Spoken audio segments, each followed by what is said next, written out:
हाँ जी आ जाओ भाई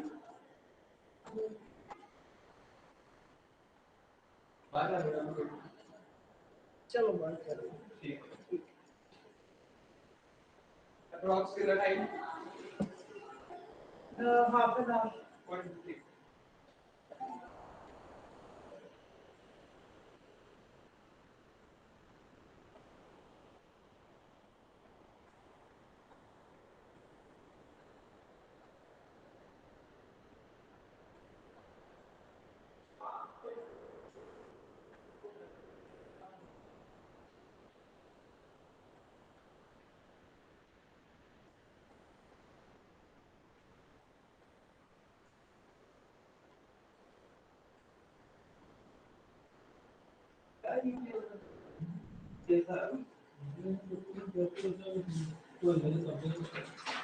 कितने लगेगा दीजिए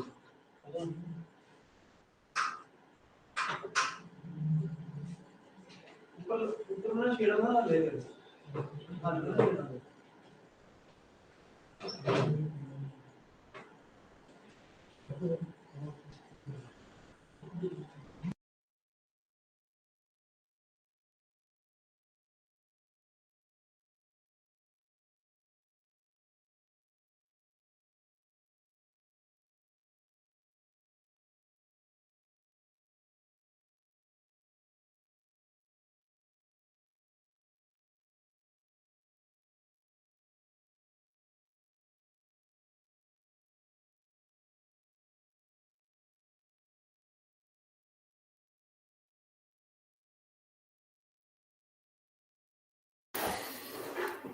Good morning, sir. Good morning. Sir, we're going to start within a short while, sir. हाँ कोई गल no problem. सत श्री अकाल सर सत श्री अकाल जी सत श्री अकाल. वेलकम सर Thank you जी. Thank you very much.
Uh, Hello, Dr. Robles. It's nice to see you. Yeah, Dr. Manish Sani. Hi, good morning. Yeah, Can you hear me? yeah, definitely. We're gonna start in a short while. Yeah, Hi, Gregorio. How are you? Good morning, Kuljit, or good afternoon for you. Yeah. Hello. Hi. Nice to see you. Yeah, nice to see you too. So, Manish, I think we should start now. yeah. So, good afternoon, everyone. Welcome you all to the MHRD sponsored GIAN course on free Libre open source software and underlying technical, social, and legal issues, organized by the Department of Computer Science, Guru Nanak Dev University, Amritsar, India. Today we have with us our Dean Academic of Guru Nanak Dev University, Dr. Hardeep Singh, as a chief guest, Dr. Gregorio Robles, professor at Universidad Rey Juan Carlos, Madrid, Spain, as a guest of honor and foreign faculty for this course, Dr. Kulwinder Singh as a local coordinator of the GIAN program, and Dr. Gurinder Singh, professor in the Department of Computer Science, Guru Nanak Dev University, Amritsar.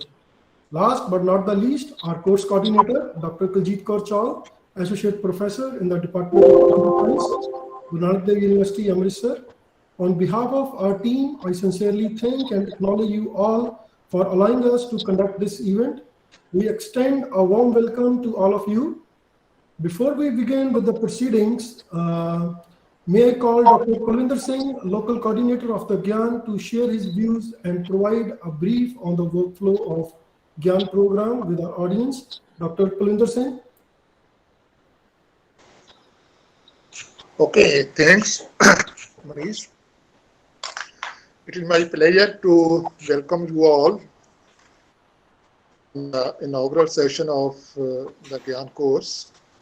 So I would like to briefly mention about this course, how it was started and what is the contribution of our university in this program. In fact, the federal government took an initiative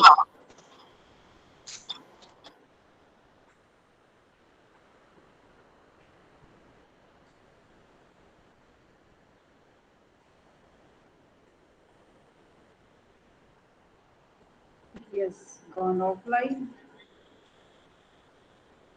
Hello, Manish. Can you hear me? Yeah, ma'am, you're audible. He just left because of some internet issue at his end. It's a normal problem when we are having the online sessions. Yeah. Yes. So I think we should proceed further. Okay, no problem. Yeah, he just left because of some internet issue, I think. Yeah, now may I ask Dr. Kuljit Kaur Chal, coordinator of this course?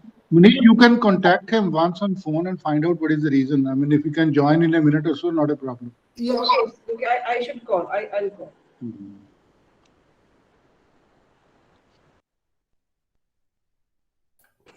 His phone is switched off. I think there might be some technical issue at his end. So it's better to never get late. I think we should start with the next proceedings, I think. Now, may I ask Dr. Kuljit Kaur Chal, coordinator of this course, to brief on the course details to our guests and the participants. Dr. Kuljit Kaur Chal. Thank you, Manish, for the. As far as this course is concerned, the GIAN course, GIAN is for Global Initiative of Academic Networks. Dr. Kulwinder Singh would have given us more details of this because he is dealing with this program as a local course coordinator in the university. So we applied for this course on free, Libre, open source software and the underlying technical, social and legal issues. We applied for this course in around September 2019.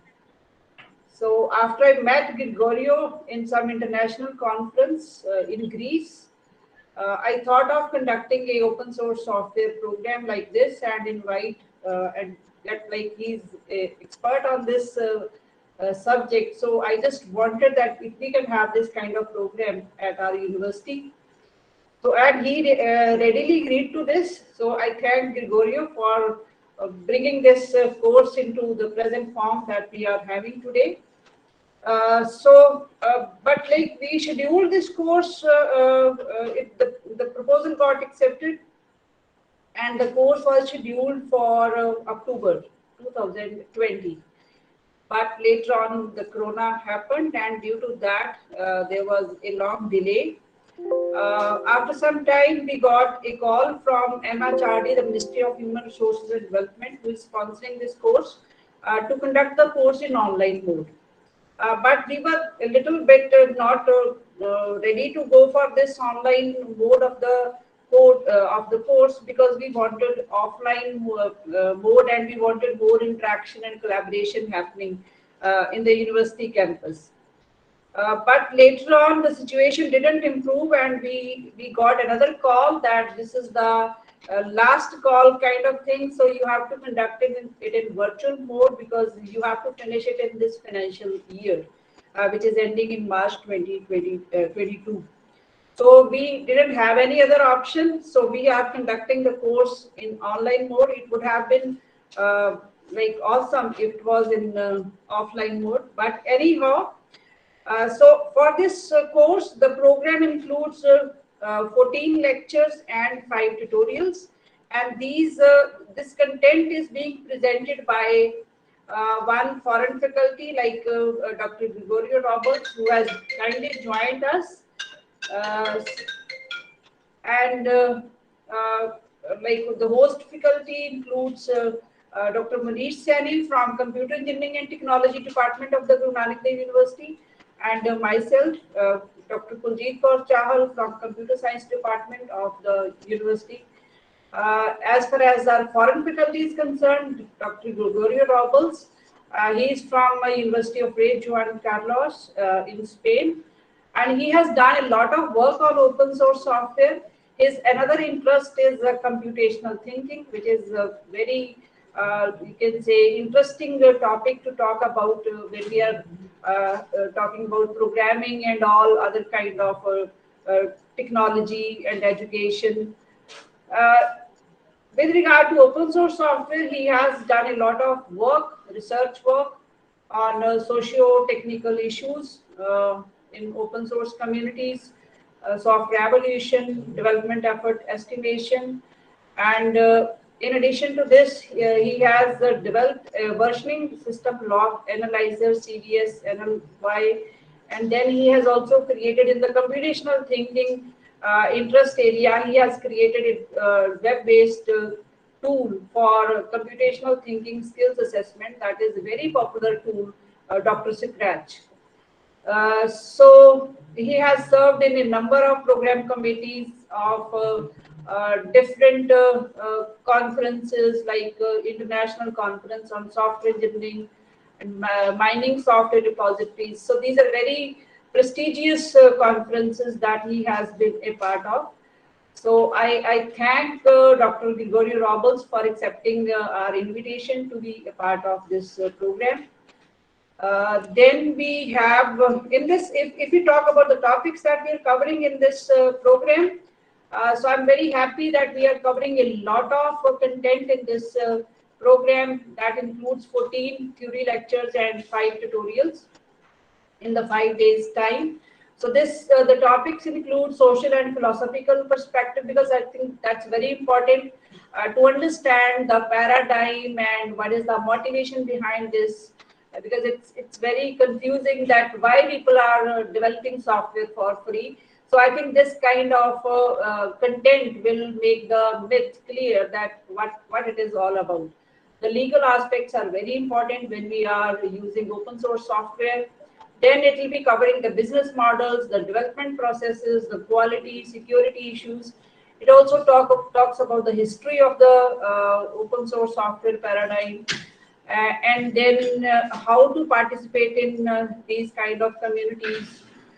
So apart from the theory, we have tutorials, the practical hands-on experience to the participants in using the version control systems and using mining the software repositories. So mining software repositories or software analytics that gives us a code base with which we can play and we can understand what is going on in the repositories that are available for like most of them for public access. So this is all about the course. I now hand over again back to Manish.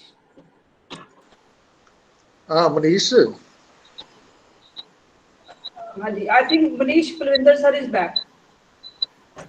may I have 2 minutes? Yes, sir. Okay. So I am sorry for the interruption. In fact, I would just like to share about the GIAN program.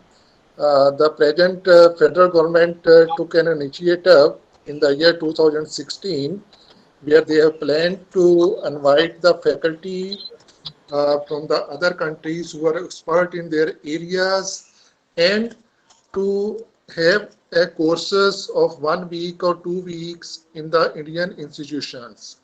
So in the first phase, some of the institutions were selected throughout the country, and I am happy to share that Guru Nanak Dev University was one of them. We were in the first list of those institutions where the GIAN courses were awarded. And starting from 2016, our university has conducted 13 GIAN courses so far. And today we are going to start the 14th course. And I am thankful to all the previous coordinators as well as Dr. Kuljit, who has taken so much pain in organizing this course. This course was in fact sanctioned about 1 year back, but due to the COVID situations, we were not able to hold it earlier. And previously it was planned offline, but again due to certain circumstances, we are not able to have it. We are not able to get the exposure of Dr. Robles so far, so much as we have planned earlier. But anyway, now we are going to have it online. So I am really thankful to Dr. Robles, who has spared his valuable time to be with us for the next 1 week. And I hope the participants will certainly learn a lot of things from his expertise. And I also take this opportunity to thank the university authorities who have time to time supported us, whether the courses were held offline. They have provided all the infrastructure, facilities, the cooperation due to which we are able to successfully held 13 such courses. And our worthy Vice Chancellor, who has taking the personal interest in these type of activities here in the university. So once again, I am thankful to the organizers, Manish, Madam Kuljit, and also welcome Professor Robles. And I am grateful to the Professor Hardeep Singh, Dean Academic Affairs, who has probably joined us. And let's hope for the best for the next 1 week. Thank you very much. Yeah, thank you, Dr. Kulwinder sir, for introducing us to the workflow of the GIAN program sponsored by Ministry of Human Resource Development, India. Now, with due respect, may I request our worthy Dean Academic Affairs, Dr. Hardeep Singh, to share a few words of his wisdom with us. Dr. Hardeep Singh. Thank you, Manish. Let me have the honor of welcoming Dr. Gregorio Robles first to this platform. Thank you, Doctor, joining us from this platform and accepting our invite to be part of this GIAN program, which is being initiated by Dr. Kuljit Kaur of the department. I welcome you on this particular platform. My colleagues, Dr. Kuljit, Dr. Manish, Dr. Kulwinder Singh, we all are responsible for making this particular thing happening out there.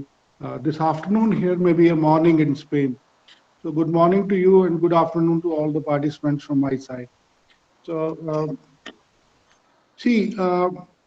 as far as this particular topic of this open source software is concerned, we had started showing interest in this particular topic. Kuljit will bear me out about 15 years back when we started the initial research on the various aspects of the open source software.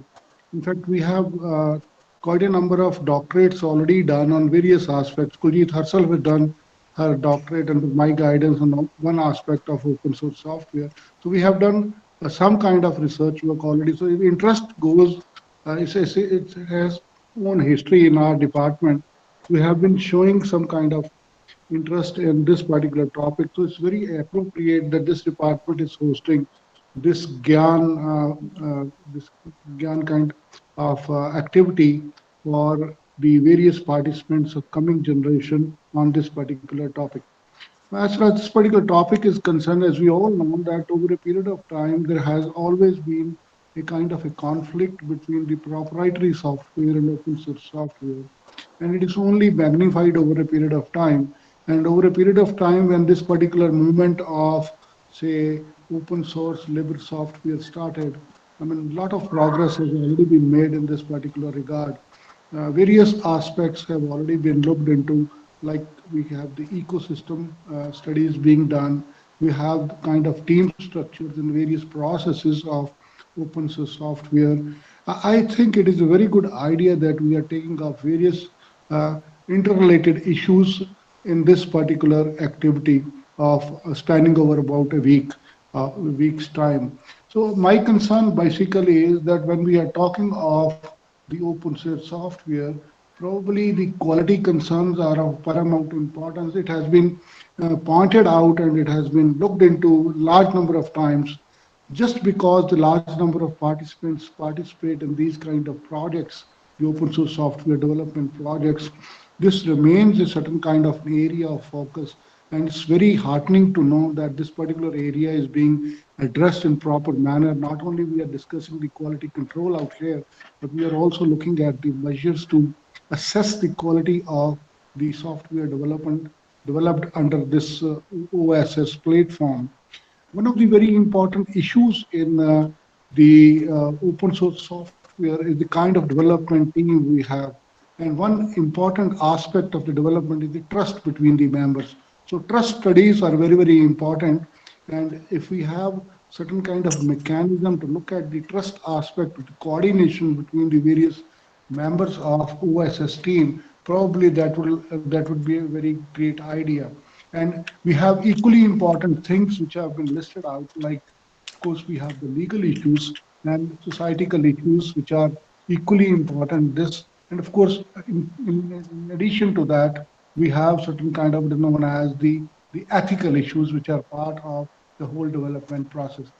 I am also aware of this particular fact that large organizations are also looking at the development models developed under the OSS platform. Many organizations at the world level are opting out for the OSS model. So it's a great thing to know. The only thing is that the coming generation, the persons who are actually into software engineering or looking at the software development processes in one way or the other, they are to be made aware of the intricacies and, of course, the beauty of the development of software under what is known as the open source development process. We have different type of models. That doesn't matter. I will not be looking at the various type. Whatever model we are following, the basic philosophy of development actually remains the same, which is very, very important thing for us to note down and pass on to the persons who are looking at different aspects of open source software. I sincerely feel, I mean, that with this kind of a course going on online, large number of participants participating, and what you call as the hand-on training is always part of this particular training. Is going to be a big success, and hope this is a precursor to the greater things to come. I think we have to stimulate this particular idea, the minds of the persons to this particular kind of idea, that they actually come up with the new ideas in this particular platform, and this movement goes on. I have always been of this particular view that whenever new things are to come, they are to come from the academic institution. Gregorio will agree with me that most of the things will have already or have always come from universities. And when the papers, they get together and think over and they come up with the new ideas and innovations, out of the box ideas and so on and so forth. So this is a platform, I think, that we can all sit together and find out what is available to us and what new can be done in this case. The mining kind of a thing has already been talked of, which is a very great idea. And today we talk of the increasing code base, and which is code base, which is growing exponentially, and it is not only becoming large in size, but also becoming complex in size. Now, how to contribute to it and how to deal with it, this very, very important thing, because we are moving into a paradigm where most of the computing is going to be done in almost either real time or near real time kind of scenario. So how can we contribute in this changing platform? Many of the technologies which are going to impact upon the development in OSS, like we have the cloud computing available, we have big data, which is coming up in a big way to us, and the real-time data analytics, which is also a very important thing to look at, and so on. So various things. Of course, we have very supportive technologies which are not new, but their renewed interest is shown in those technologies like artificial intelligence, machine learning, and all those things. So we have a kind of a milieu of things which I will look into, and we have always changing scenarios and paradigms that can be dealt with.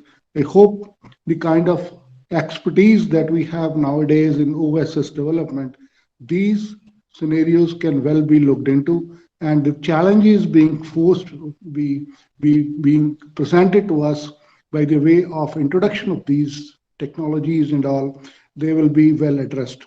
I hope the participants who are in this particular course, participating in this particular course, will get immensely benefited out of the knowledge and the discourses that are going to happen over a period of time. I wish the organizers a success and hope this course is going to be a huge success for all of those who are involved in this. My best wishes to you, Gregorio, and all the participants for this particular course. All the very best to all of you. Thank you very much for having me on this platform. Thank you. Thank you, sir, for your valuable inputs and allowing us with the permission to conduct this course. Now, may I call our guest of honor and our foreign faculty, Dr. Gregorio Robles, to please address our audience and share his views with all of us. Dr. Robles. So thank you. Thank you for having me first. I'm very happy to give this course at this Guru Nanak Dev University. It's a pity that I cannot be there in India, which was the original idea, but doing it online is, I think, the best solution in the current situation. I will be very short because I will be speaking 4 hours afterwards, so you will have a lot of time with me. So I just wanted to say thanks to Dr. Munish, for the course coordinator, Professor Balwinder, the local coordinator, Dr. Kuljit, for coordinating the course and inviting me, Professor Hardeep as the Dean of Academic Affairs, and and all of you who are attending the course. I hope you will learn a lot. I hope we will have as well a lot of fun. There are many interesting topics, and we'll have a week full of open source and free software knowledge. Thanks again. Yeah, thank you, Dr. Robles, for your promising and valuable words that will motivate our participants. We also feel honored to have you as a part of this course. Now, may I request Dr. Gurvinder Singh to please say a few words and also convey the formal vote of thanks to our worthy chief guest and all other dignitaries. Professor Gurvinder Singh.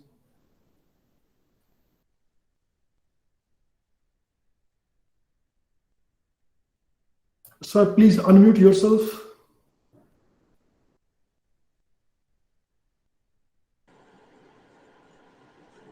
We are really grateful from our department side and the university that we are able to catch Professor Gregory for this course on this real innovative topic of software engineering, and where maximum research is being carried out to provide the best possible resources to the researchers, to the people who are pursuing the career in information technology. So first, it is a blessing that our department has been given this opportunity to organize the course with all the efforts by Dr. Kujit, Dr. Manish, and we are overwhelmed by the presence of our resource person who has spared his quality time to be interactive with the faculty, with the students, with the researchers on this side of the north side of this country. So I think by the end of the course, we all will be definitely gaining in our knowledge bases to a large extent in terms of software engineering. So it's a great opportunity, and I hope this kind of initiative will help our university to go ahead in terms of the excellence which we are already pursuing. So being given this opportunity to be part of conveying our thanks, we are really thankful to our mentors, our vice chancellor, our deans, and especially my colleague Dr. Kujit from the department, who has taken an initiative to conduct such a course. And all the best wishes to the participants, and special thanks to our resource person, Professor Gregory from Spain. So we look forward to all kind of contributions from your side, and we are all grateful for your valuable time and effort. Thank you very much, sir, once again. Yeah, thank you, sir. Now with all these words, I once again thank you all for being a part of this course. And participants, please note this: the first technical session will start at 1:10 Indian Standard Time by taken by Dr. Robles on the topic of Introduction to Free Libre Open Source Software, a Social and the Philosophical Perspective. The link for the first technical session is already shared with all of you on your registered emails. And I hope you will have a good learning experience in this MHRD sponsored GIAN course. Thank you. Thank you all. Yeah.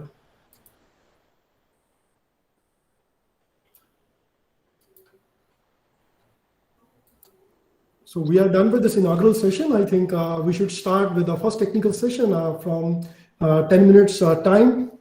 Yeah. Yeah, so if I understood well, the link is the same. So the Yeah, room is the same as the this link one. is So, same. Yeah. so we are starting in about 12 minutes. Yeah.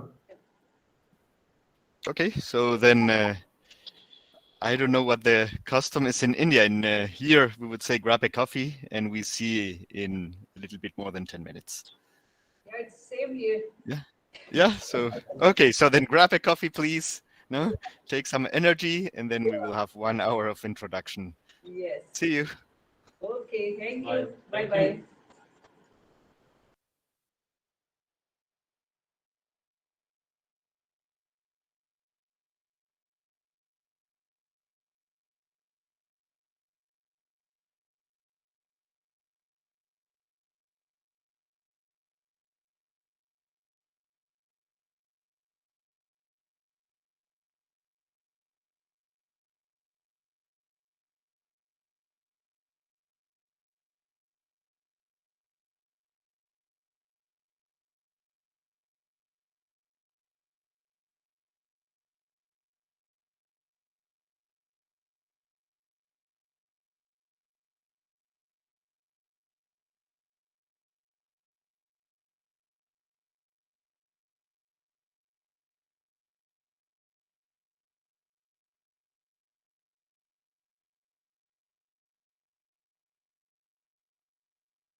Hello ठीक है ठीक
Hello, Gregorio. You may start whenever you feel right.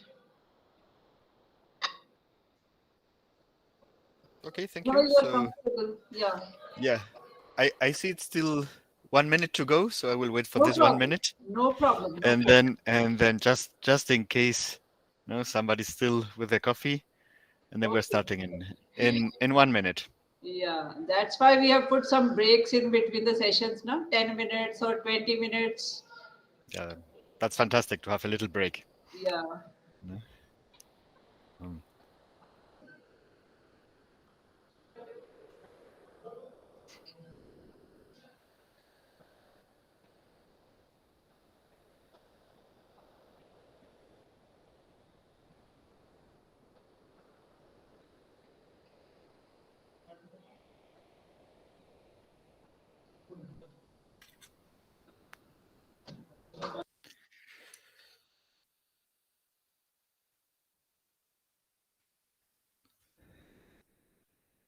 So then, good afternoon in India. Good morning over here in Spain.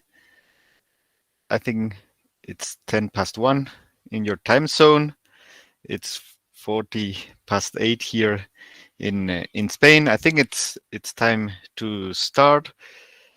My name is Gregorio Robles. I'm a professor at the Universidad Juan, which is a public university here in the region of Madrid in Spain. And I'm very glad to give this course. I've been working and researching on free open source software for the last 20 years.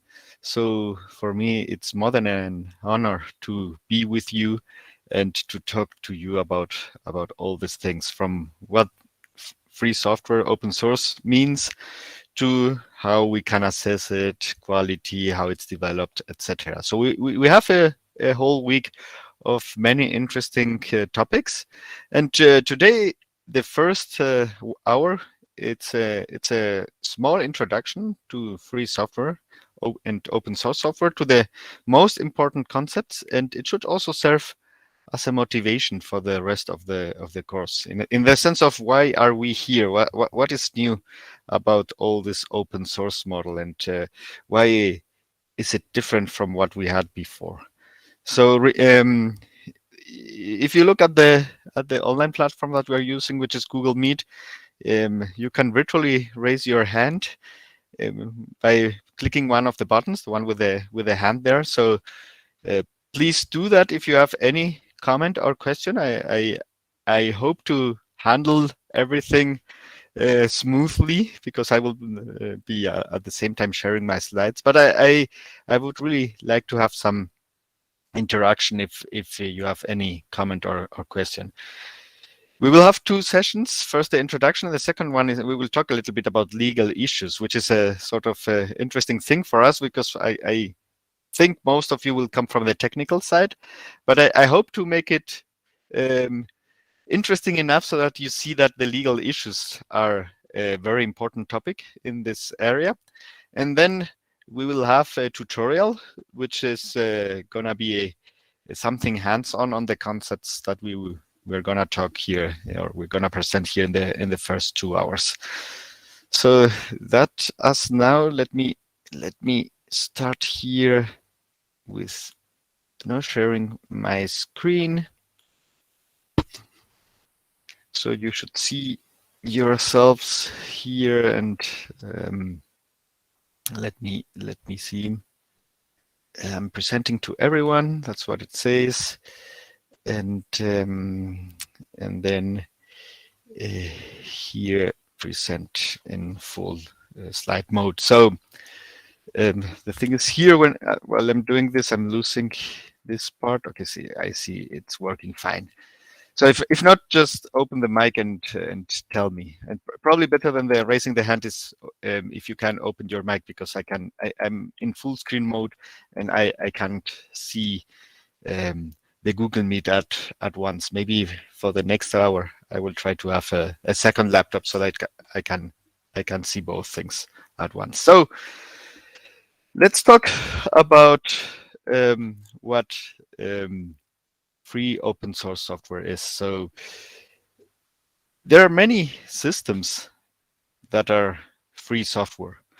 So there is the well-known Linux system, which has recently become over 30 years old. There is the Apache web server. There is the Openstack cloud system. There are the GNOME and KDE user interfaces. There is Libre Office. And all of them are important. I mean, they are software. We need software to do things. Software is running the world. Software is becoming prominent in almost all sectors of human activity, and it's good to have good software. That's something that nobody will discuss. The important issue here about the free open source or Libre software model, we will see what the differences are and why there are so many concepts there shortly.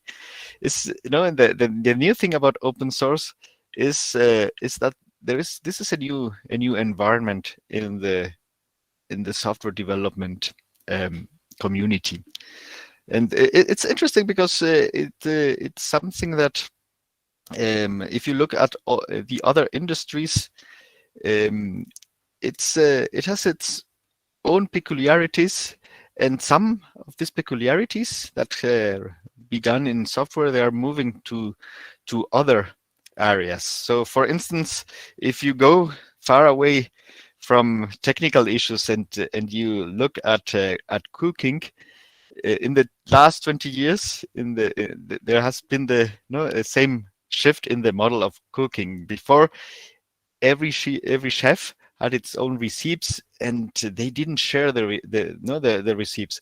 And nowadays the very big chefs, they share them, and they to some extent we would say they open source their their industry as well. So this is interesting because it is an unprecedented combination of collaboration and competition, what we as we say there, because one of the things that is new is that you are sharing your code and everybody can see your code. And this makes, and not to see your code, they can improve your code and they can copy your code and base their company on your code. So it's not like before you had a locking system where you created a software and you were the only one as a creator who could do something, do some business with your software. Here, you open your software to your competition, which is at first it's strange, and people are surprised when you tell them. So why are we working for free? And actually, we are giving away our most valuable asset. Yes, that's because, on the other hand, there is collaboration. So when you open your code and provide this specific rules of how the source code is governed and the software is governed, then other people may enter and collaborate and may make your software better. They may come and provide new functionalities, back reports, and actually give value to your software. So it's interesting because if, and that's something we have seen in the last 20 years, if you don't enter this model, maybe nobody can compete with you, but you cannot compete with the others. So the collaboration aspect is as important as the competitive aspect. If you don't collaborate, it's very difficult, if you are not a very big IT company, to compete with the others in the market. So in this new model with open source, actually you are trying a little bit to outsource the efforts that you can have. So it's difficult to understand Linux without this collaboration, in the sense that Linux, when it was built, it was one student, one Finnish student, which was called Linus Torvalds, and then through collaboration, they got a kernel of an operating system. And on the other hand, everybody could use that kernel. So there were many companies working on top of that kernel and competing to make that kernel better. So at the end, these companies were on the same side, competing and collaborating. And at the end, one of the nice things of open source is the one who benefited is the end user, who got unprecedented control of the software. We will get into that shortly. So if we look at what happened in the 80s and 90s in the software industry, we see a shift on the emphasis from marketing to support and quality, which makes sense because before we had products that were black boxes, you couldn't look inside. And then at one time, you see this is a white box where you can see the source code and you can collaborate. And there are many different actors there. So not that there is no marketing, and I'm not saying that. What I'm saying is that the important thing has moved from marketing to support and quality. Marketing is not that important to place a product, but it's more to have a good product that is supported and of high quality, because that's the way to go. So all this is based, interestingly enough, and we will talk about this in 1 hour in the next lesson, on intellectual property. So the classical assumptions that I create something and that this something belongs to me is squeezed to some point, and we have no new rules. So this is not something that is mine. We will see that from the license point of view, it's still mine, but the rules are different. And this piece of software is open to anybody to collaborate. And this is something rather new. If you think about the programs, in many programs, like now I'm thinking about Windows and now Microsoft Windows and so on, usually they didn't want to share the source code and didn't want to share their expertise with anybody. And here we're doing exactly the opposite. As a consequence, the ones who recover the control are the end users. So let me check something. Okay.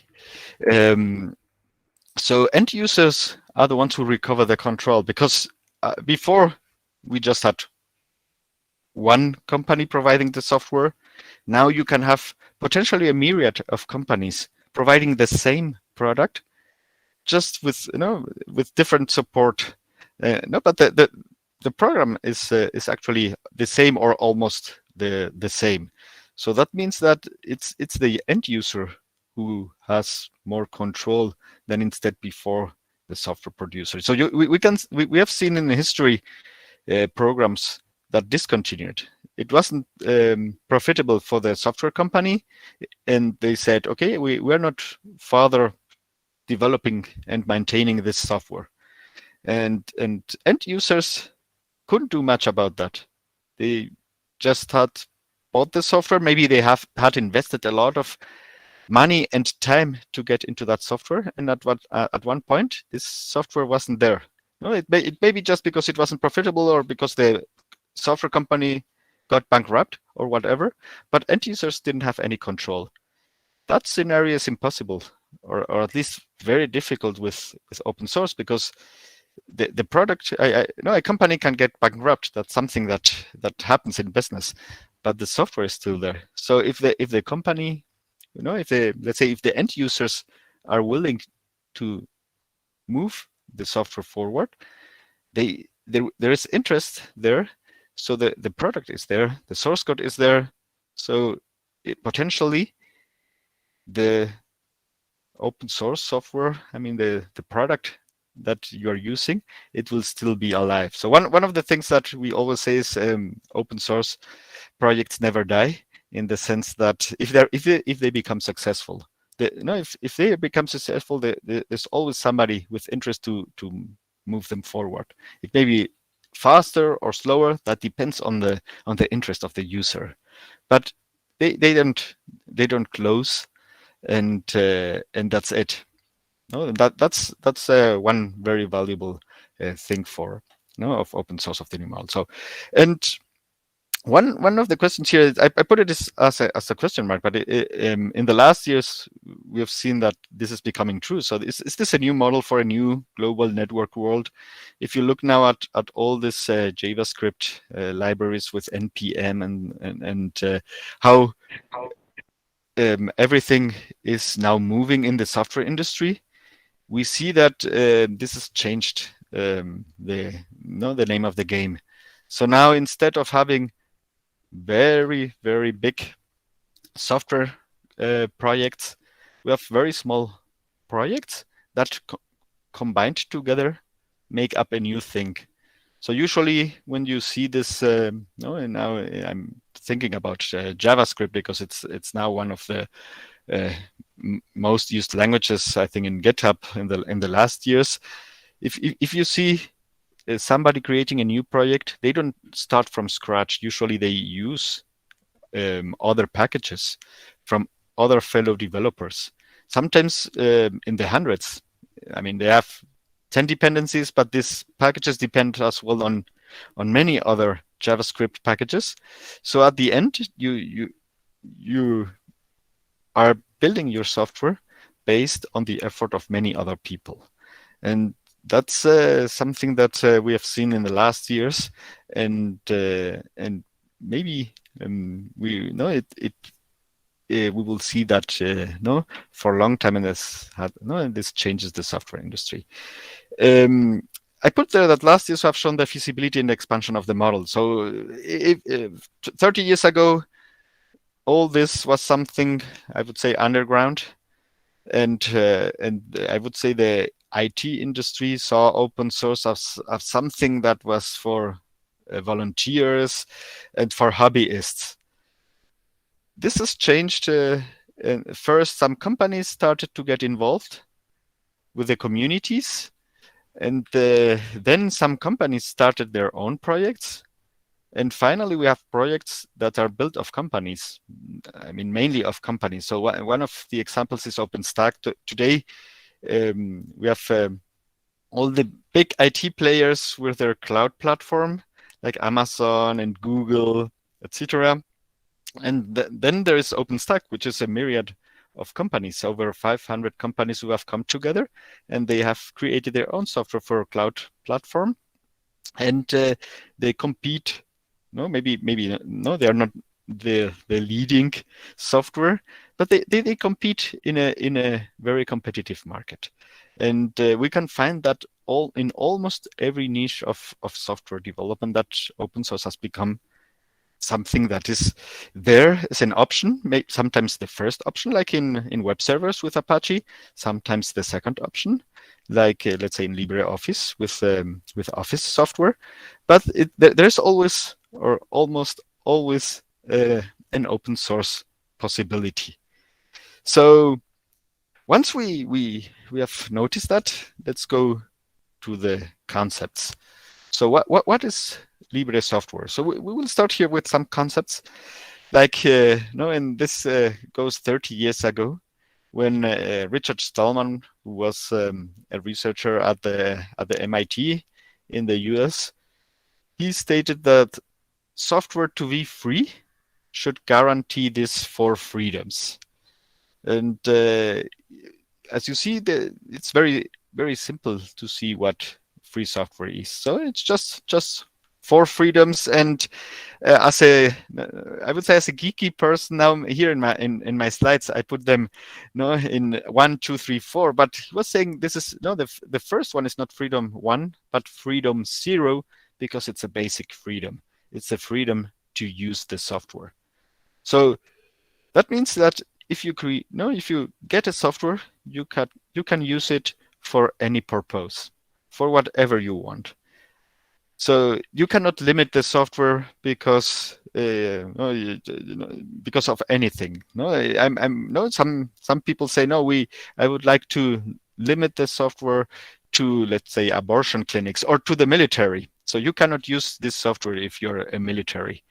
Or you cannot use the software if you're a cricket fan. You like cricket, but I don't like cricket, so please don't use my software. So that's not possible. So you should use the software for whatever you want. So this means, and some people may say, yeah, but can you use the software to kill somebody? Well, this is the thing is here, you could, where killing somebody is something legal. So you have to see that this is, we are putting here the freedoms of software in a context. So that this doesn't mean that you should do illegal things with the software. That's a different thing. But if it is, you should be free to use that. So that's what it means, freedom to use. So you can use it for any purpose, and of course this purpose has to be a legal purpose. But that's something that is here, as you see, independent of the freedom of the software. We are not saying what is legal or what is not. What we are saying is that if you have a software, you can use it, of course, for whatever you want, and you should be then a legal activity, of course. Then the first freedom is the freedom to study and to adapt the software. So if you think about it, it doesn't say that you should have the source code, but actually it's the only way you can have, you can make use of this freedom is to have the source code. Now, if you want to study and to adapt it, you need the source code. If you get it in binary mode, you cannot do that. So that's the freedom number 1. Is if you get a software, you can study it and you can adapt it to your circumstances. The third one, it's freedom number 2, third bullet point here, it's the freedom to redistribute. So once you get a software, you can make copies of it, as many copies as you want. So just think this is important, because you can copy it around, and that's has a consequence that usually the marginal price of open source is 0, because copying software is inexpensive. And this can be done by anyone who gets a copy of your software. So actually, if I would I would create a software and I would try to sell it. I would say, look, $1,000. How many copies would I sell it? I would sell very few copies, 1 or 2, because once somebody has got a copy of this software, the ones who bought this software, they can as well make copies and sell it. So it's not about the price, it's about the freedom to redistribute. But the thing is, if this person who bought the software for $1,000, if this person wants to make copies and sell them for $500, then probably I will get out of business. And maybe this person will sell as well some copies, but the buyers will have the same rights and they would also be able to sell it. And at the end, if you think about it, this means that the software at the end would be given away for free or almost free. So given this situation that anyone can make copies and can put the price on that, what free software makes is to maximize distribution. It's a way of maximizing distribution so that the software gets as expanded as possible. So it happens that people can sell free software. So free, they say free as in freedom, not as in gratis. But it's very difficult to sell it. But there are some companies who sell free software. So for instance, if you're creating one software, and it's ad hoc for another company who's using it, then you may sell that software because the other company isn't interested in redistributing it. And this there have been in the past several business models around that. I think that now the internet is available almost everywhere, but that wasn't the case 15 years ago. So 15 years ago, there were people who printed the software into CDs. You got a CD-ROM with the software, and they sold the CD-ROM. Not only because the CD-ROM has some value, it's not for free, but also because you had to devote some time to get all the software into the CD-ROM, and they could sell it. So the thing here, it's not about they also say one of the freedoms of software is also to make business out of it, in the free software. But it's very difficult to have traditional business models in the sense of selling copies, because everybody could sell that. You're not the only one. We will talk about this on Wednesday about business models. It's very interesting to see how people in these circumstances make money. And there are lots of companies making money out of free software, but they don't do it as the software companies were doing that in the 80s and the 90s. So, but it's important to notice that in the latest, it's not about free in the sense of gratis. So it's about free in the sense of the 4 freedoms that we see here. The last one is that you have the freedom to improve and release improvements, which is, if you see, it's the next step to the adaptation. So the first, the freedom number 1, which was to study and to adapt it, was thought for yourself. So you can study it and you see, oh, this isn't good for me. At least I can adapt it to myself. And that was freedom number 1. The second bullet here. Freedom number 3, which is bullet number 4, says, yeah, you can improve it, and if you want, you can share your improvements, which means that if you improve it and have, for instance, corrected some bugs, then you can release these improvements and you say, look, this is this project, but without these bugs, and then you are able to copy it to whomever you want. So these are the rules of the game. The consequences are the ones we're now gonna talk shortly. But this is completely different than before, where usually you bought a license and you couldn't study and adapt the software. Actually, you only usually got the binary. you couldn't redistribute. And sometimes even if you bought something, it was limited to a certain number of computers. So you bought a license for 3 computers, and in the 4th computer, it didn't, it wouldn't work. Of course, if you couldn't redistribute it and said, look, copy, and give a copy to your friends and colleagues, that was not possible. You could, and as you didn't have the source code, you couldn't improve it. But even if you improved it for whatever reason, you couldn't release your improvements.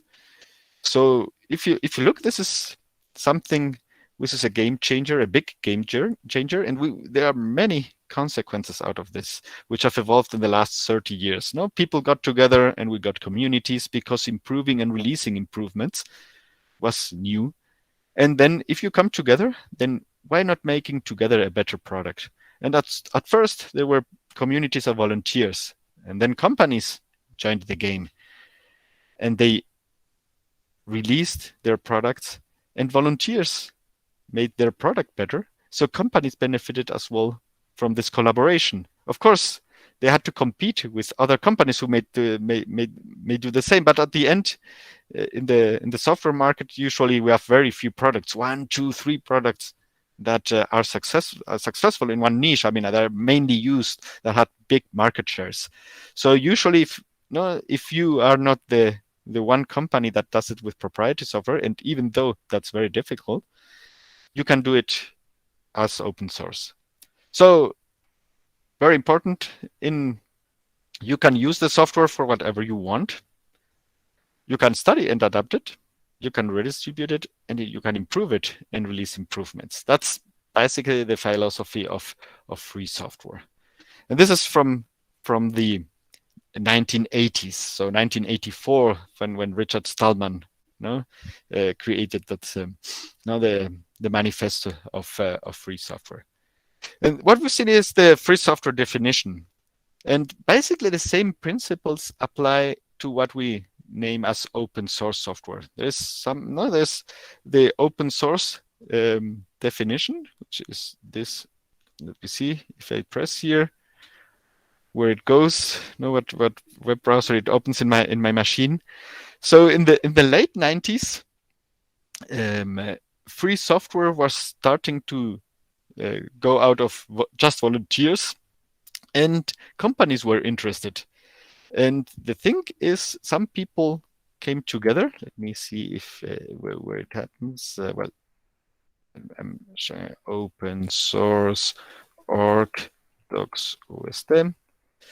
It's the open source definition. If some people came together and they said, okay, we have 2 problems. The first problem is free software. Many people think free as in gratis because of and then this makes that businesses don't want to invest in it because they see software a valuable asset. And the second thing is sometimes this definition, this free software definition, which is very clear, it's just 4 points, it doesn't get to the point to very specific things. Of what is and derived work, who belong, who's and the software and so on. So we need a definition which is more lower level, clearer to a certain point. So they did the open source definition.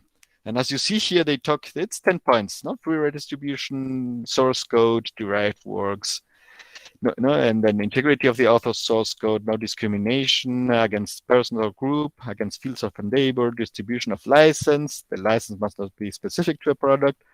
License must not restrict to other software, and license must be technological neutral. So this 10 points, actually, if you look at them, they are all consequences of the free software definition.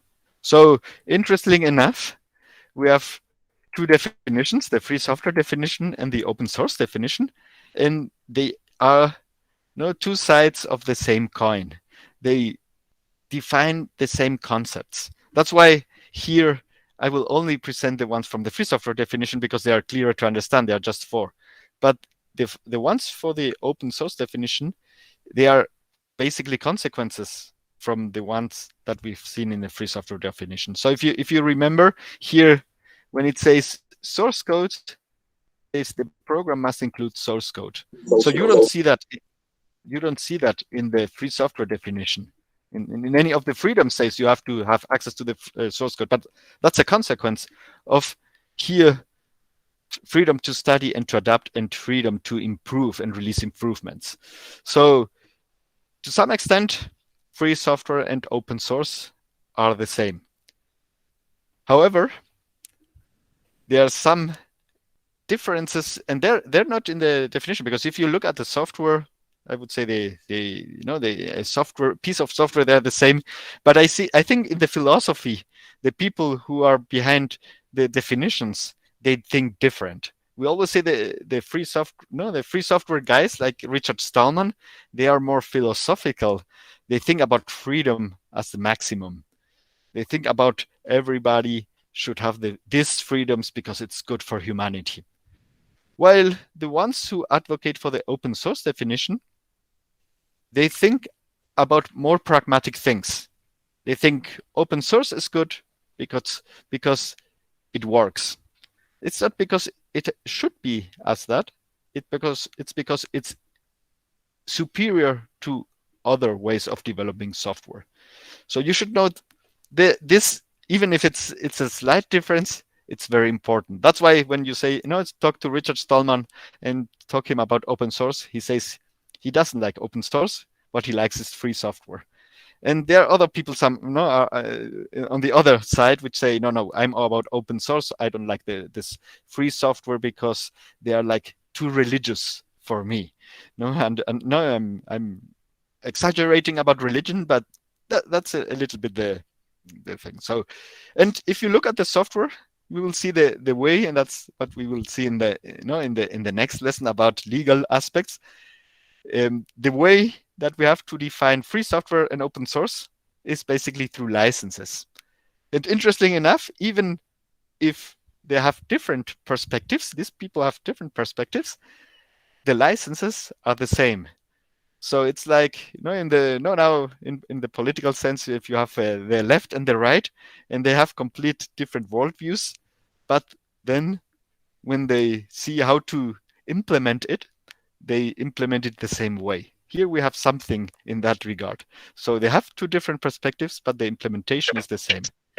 And that's why we say we say free open source software, or to avoid discussion and misinterpretations, some of us say Libre software, which is let's say both of them. It's like saying I don't want to enter into that discussion. I think it's the same. I know the differences, but so I will stick to Libre software. Libre is let's say the Latin Latin word. So that's why we have three terms for almost the same. So as I say, it's the same on software, but maybe on the philosophical part, it's not the same, and that's important to know. So for any of them, the important consequence is to be able to modify the code. The source code must be available. And we will talk about how this is transformed into legal, a legal status. And that's mainly with licenses. And we will see there are lots of licenses. We will speak 1 hour afterwards. And it's very interesting to know because the licenses give the rules of the game. And there are many different licenses because people think about different ways of having a game. And all of them are free software licenses. All of these are as well open source software licenses. So I was saying they stem from different definitions, but that is at the end, the way of implementing them through the licenses is the same. So I've been talking a little bit about this. No, the free software guys have more ethical concerns. The world should work this way. Open source guys, they think more practical. No, some actors benefit this way, and there have been lots of discussions in the free software, open source software community, and the level of consensus can be seen in the free software definition, and then from them the Debian free software guidelines stemmed, and from them the open source definition that I've shown just in my browser. So that's if you sometimes want to know what they are meaning with the different concepts, you can go to these definitions and see in detail what they're saying. So let's talk a little bit about the consequences, because as by now we're talking, yes, this is what we think is free software, and some other people have said, no, we will have an open source definition, and they've come with these definitions. What does it mean to let's say to developers, to end users, and so on. So as I was saying, when free software enters a new niche, a new software niche, it often becomes one of the first choices. And we've seen, and people from the business side, they always tell that usually in the software market, you have very few players. That's because, or very few big players. That's because software is easy to copy. You think in almost every software area, there's 1, 2, 3, at most 4 players that have over 90% of the market share. Interesting enough, what it has been seen is that if open source is not the first choice, it usually is the second choice. So in some places, like in Linux, in operating systems, we see it's on the desktop. It may be the second choice, but on mobiles, it has become the first choice with Android.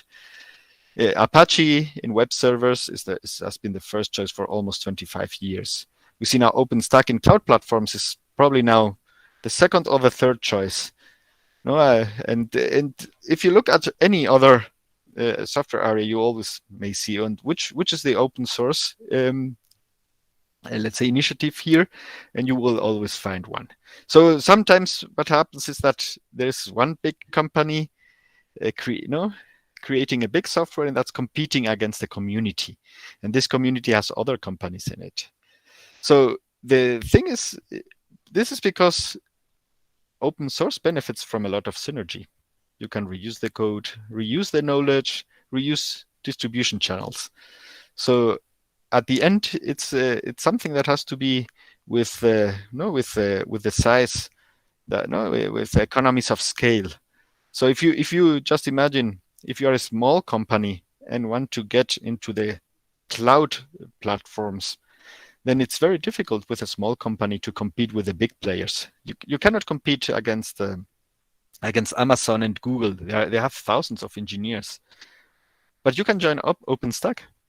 And then by joining Openstack, you can become one of the players in Openstack. And there are many very small companies, very specific companies working in Openstack. And they benefit from all these synergies, that they have code from others, and they develop more code and develop more functionality that gives value to Openstack, and all the ones in Openstack, they benefit from that. And that's something that is one of the consequences. So you can have a small company which makes small improvements in customization, and then and if it's a project like Openstack, then you can do it possibly in large scale, and that's very difficult to do in other circumstances. It also gives a sort of way of standardization. So if you look for operating systems, Linux has become the de facto standard. And it's interesting because this standard is not, let's say, owned by one company, but it still maintains the competition between providers. So it's not like the problems that we had long ago with the Word documents, that only Microsoft Word could open them because they had the standard. No, it was the de facto standard. But if you wanted to use a Word document, still today it's very difficult. Sometimes there are forms with Libre Office to open them. So in other areas where there is free software, this is no problem because everybody sees the standard, and it's not part of the business model of one company. Any company can do that. So there's still competition, and that's always good. So we don't have per use licenses like in the other places where you buy one license or one license for so many computers. No, this model has changed, and usually you have much more and better support, because if you need support and you have the interest and money for it, there will be probably and almost always somebody wanting to offer that support. And this is ensured by competition. So if you go to Openstack and want to have an own cloud platform for your company, for your university, then there are many different companies offering that service. And you can see, and you have competition. You don't have only one player, and that's good. And competition is the name of the game. Sometimes we talk about collaboration a lot, and we will talk about collaboration during this week. But the interesting point here is the other side. No, there's always competition, and if you have this mechanism where you have some competition and some collaboration, that's usually the one that maximizes the value of software, and where users are most benefited because of that. So other specific impacts is that the cost model is completely different from proprietary software. We saw that proprietary software usually sells a copy for a given price. Here, it's very difficult to sell copies because anybody can do them the same. So here we cannot do that. So we will have to think about other business models. As I say, on Wednesday, we will talk about that. It's about openness. So the easier you make other people collaborate with you, the better for you. So be as open as possible. Everything should be able to modify, to be inspected, to be studied. If you want somebody to work on your software, make it as easy as possible. Distribution is completely different. No, you have different people. No, probably the many Linux distributions. They provide distribution channels with new methods. They package it, they see the dependencies, they make it a full environment. That's different from the traditional software industry where you had your own channel. Here, some other people are working to distribute your software. In the development, we will talk about this as well. I think it's on Wednesday, and it's about there are new development models. And actually, I put there surprising because that's for many people in the 80s and 90s that would be impossible.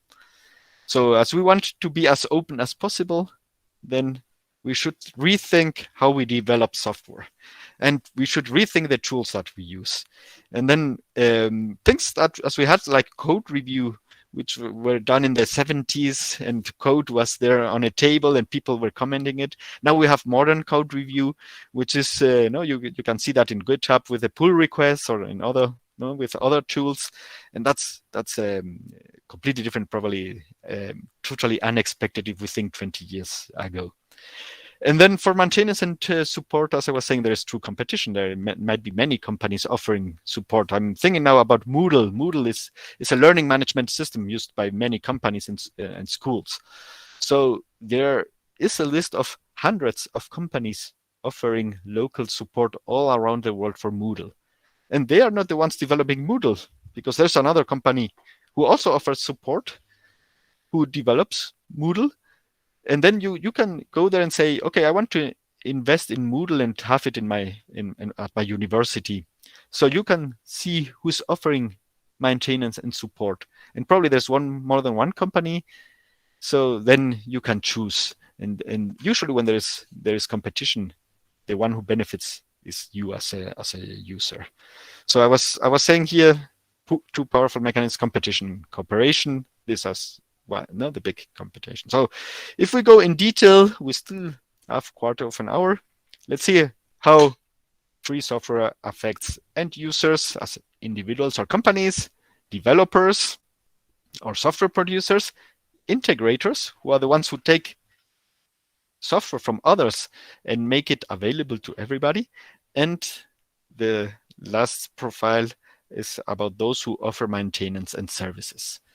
So many of the things I've been briefly talking about them. Here we have them more in detail. So think about the end user. Think about non-IT people, your mother, your father, those who use software. So for them, Libre software is not necessarily better or worse. It's just different. No? We can see in several places we already have excellent products and companies supporting them. In others, maybe not. In many cases, it's the most cost-effective way of producing software. So if you think about the Linux kernel and Android, it's very difficult to create an operating system from scratch for mobile phones. And actually, there are very few operating systems for mobile phones. That's one of the reasons. But starting with an operating system from another place like Linux and making the adaptations required to work them on a mobile phone like they've done in Android has made that the cost is by far less than creating it from scratch. And that was one of the advantages of Android. They didn't have to work from zero. They started already with something there as the Linux kernel. So there are special advantages if you are thinking about the long term. Just imagine you want to invest, as I was saying before, as a university in Moodle. Just think if it would be proprietary software, and then you are somehow locked into the software company that is providing would provide the proprietary Moodle, not the learning management system. You go there to company X, and then you say, look, I want a learning management system. Okay, then you have this learning management system X, which is it's in-house and so on. It's very good. And okay, and you invest a lot of time and effort, and you use it for several years, and then company X goes bankrupt. And then what happens to you? Then you're a little bit lost because you have software X and nobody offers support. And you have invested lots of time in all the professors and all the students getting to know X and using X, and now X is not maintained anymore. You cannot do much about that. But as an end user, if you go for Moodle, and there's a company there developing Moodle and a community developing Moodle, and that company goes bankrupt, that's no problem. There's still the community there. And still, you have the source code. So in the last case, you could on your own keep on working on maintaining Moodle for yourself. So it's not that at some point it stops and you don't have any more support. You can be given support. You can ask for support, and there surely be any other player, any other company who can give this support. So this also means if you're a powerful enough user or group of users, you can drive the technology. Usually, as a university, if let's think about Moodle. If this Moodle company who develops Moodle gets bankrupt, there are so many universities around the world using Moodle that probably they would get together and keep on evolving Moodle. And actually, that happens in many cases. I mean, I know in Spain they do that. So some universities have come together and they have their own specific Moodle team who works on improving Moodle specifically for the Spanish system. And that's and that's something you can do with free software. You couldn't do with proprietary software. So this means that users can forget about company monopolies. So there is real competition, and usually real competition offers best products and services, and that's good. So they can forget about producer reliability. So the product is ensured by the availability of the source code and the community dynamics. We will talk about it as well on I think it's on Thursday about how we can we assess that. So if I have to invest in open source software, how can I assess the community? Because if there is no company behind that, then it's the community who's behind that, then we have to know if that community is trustworthy. So we will talk about this because this is an important thing.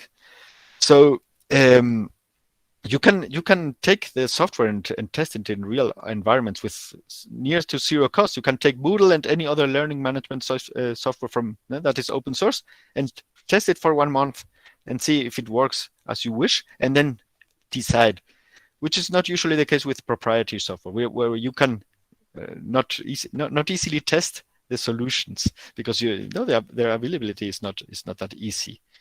And you don't depend on the strategy of the provider. I mean, it's not the software company who's driving your strategy. It's you. No, because you have many providers. So probably they have their own strategies. But if you have interest, you can become part of the community, or you can drive the community, as we were saying before. And you can forget about black boxes. No, this blind confidence where you don't know what the software is about. This is important as well for security.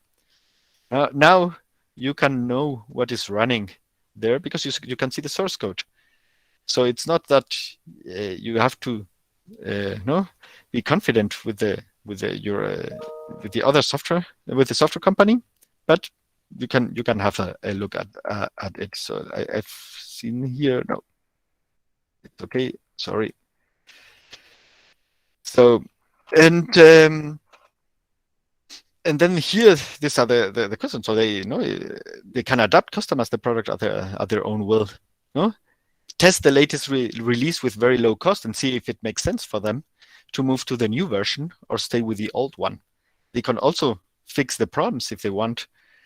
Even if they're interested in they can hire a developer and say, look, please implement this feature, and then they are deciding on the future evolution of the product. No, and they can, by auditing by independent third parties, to see if the software is reliable, to test it, if it's secure, and etc. So if you look at this means that a large portion of the control moves to the user. Before, it was at the software producer. It's a software company that had the control and the power.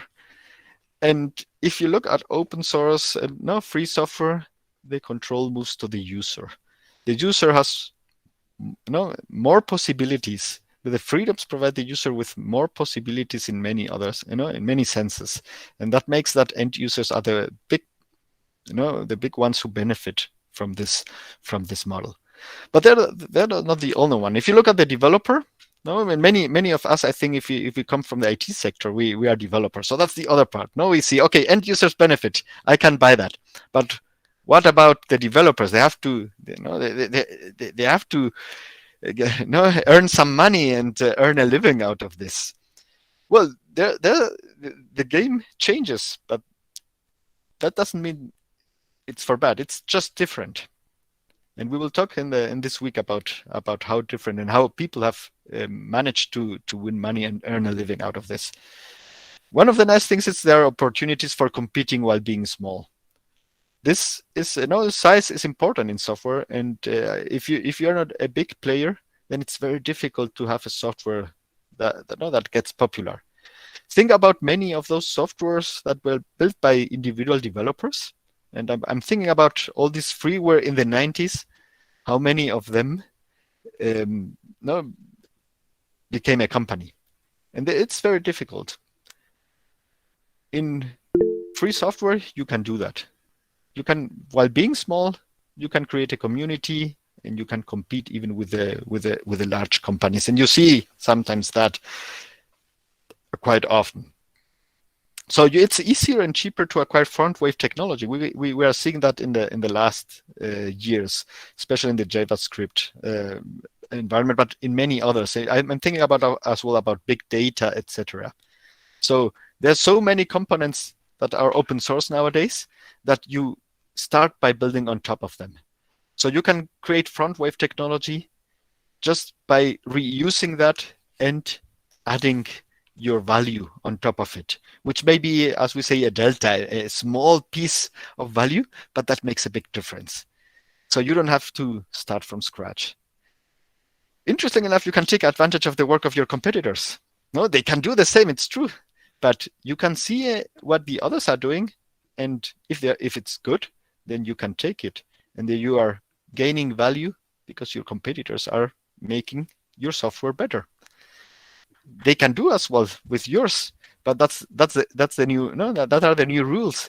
But it's interesting if you think about that, because then you're both working on the same software product, so the software is becoming better, and that means that other softwares in that niche, they have to do the same. So here here comes the part of the competition and collaboration. You can work with other people, and in many cases, at the fraction of the usual cost, use these win-win relationships. That's why people come together in communities. They say, I cannot do it on my own, but if I can find external contributors, let's see if we can do that together. And that's why we have here communities, and communities are so important in the open source world. Distribution channels are cheaper and truly global. That means that once you have a software, there are third-party people who do that for you. You create the software, but they package it and they distribute it, and they have their own distribution channels. So if that's why let's say distribution is maximized with open source, because you create a software that many people use, then the chances that somebody else takes it, packages it conveniently, and redistributes it are very high. That means that your software, which is gets worldwide distributed, and you have many users. And if it's feasible to become a reference application in a niche, in the sense that, as I was saying before, there are three big players, and one of them is open source. So it may be possible, even being part of a small company, if you group you together in a community, that's possible, and that makes that you may compete with other players. And if not, the chances are very, very few. I understand that many think that, okay, the proprietary model is easy to understand, but sometimes it's not the way to go, because there's just no chance. You're too small to have a software, even if it's very good. Nobody knows about it. You don't have the distribution channels. You cannot compete with the big players and so on. So sometimes the only way to go is to go open source, and that's a way of competing in the big market.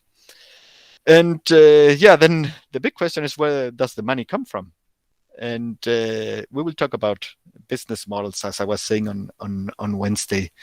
But basically, if you are the producer, you have the best knowledge of the product. So probably you can provide better service, and you are the most visible point. So as I was saying, Moodle has a company which is called Moodle HQ, and they usually, when you want to have very specific developments, you go to them, and then they do the custom-made developments and modifications and so on, because they are the most known company.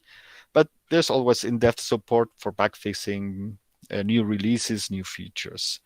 So we will talk about this on Wednesday in detail, about about how to make business in this way. But the good thing is we have already 20 to 25 years of experience doing that. So shortly, integrators are the distributors. So they make they package other software and make it all together available to the big audience. And then the thing here is, integrators, they don't have black boxes. Everything is transparent, so they can take it and create a new product, which is the integration of many other software products. And that's probably today the biggest use of open source. If you go to any big company, or almost any big company, Google is a big integrator. They take open source software and they build their systems on top of them. That's why also they have lots of open source developers hired by them. They are the ones who take advantage of all this source code available there, and then they just mix it with other source code and so on. And finally, we have those offering services and maintenance.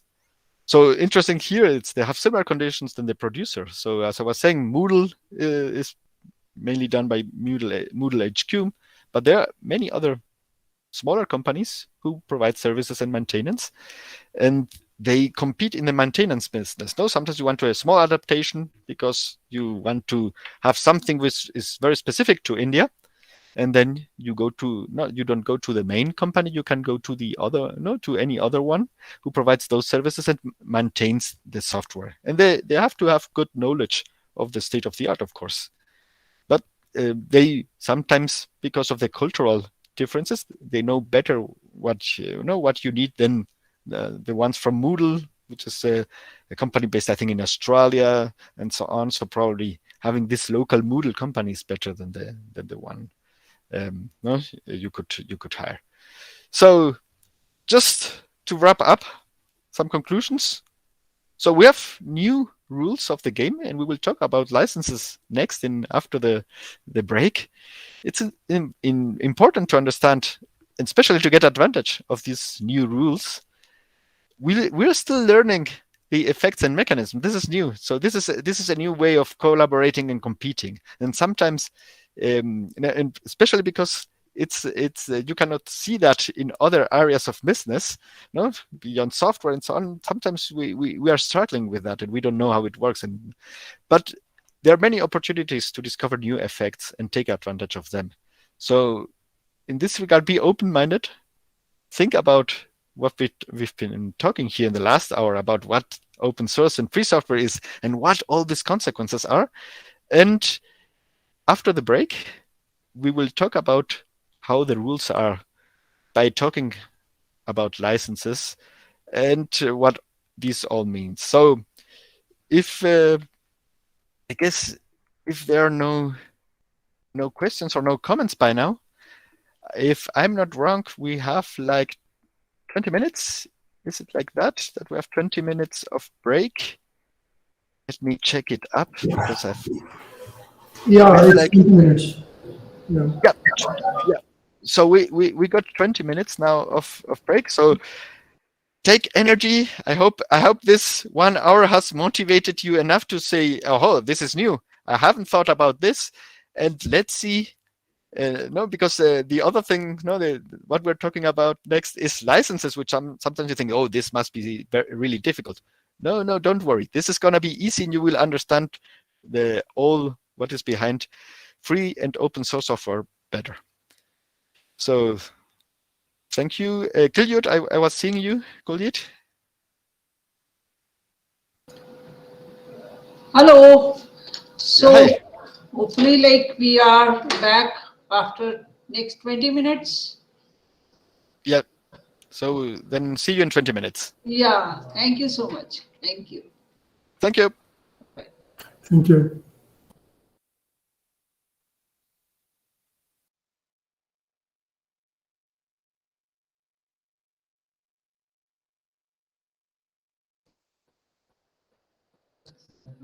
Hello. Rishabh is there?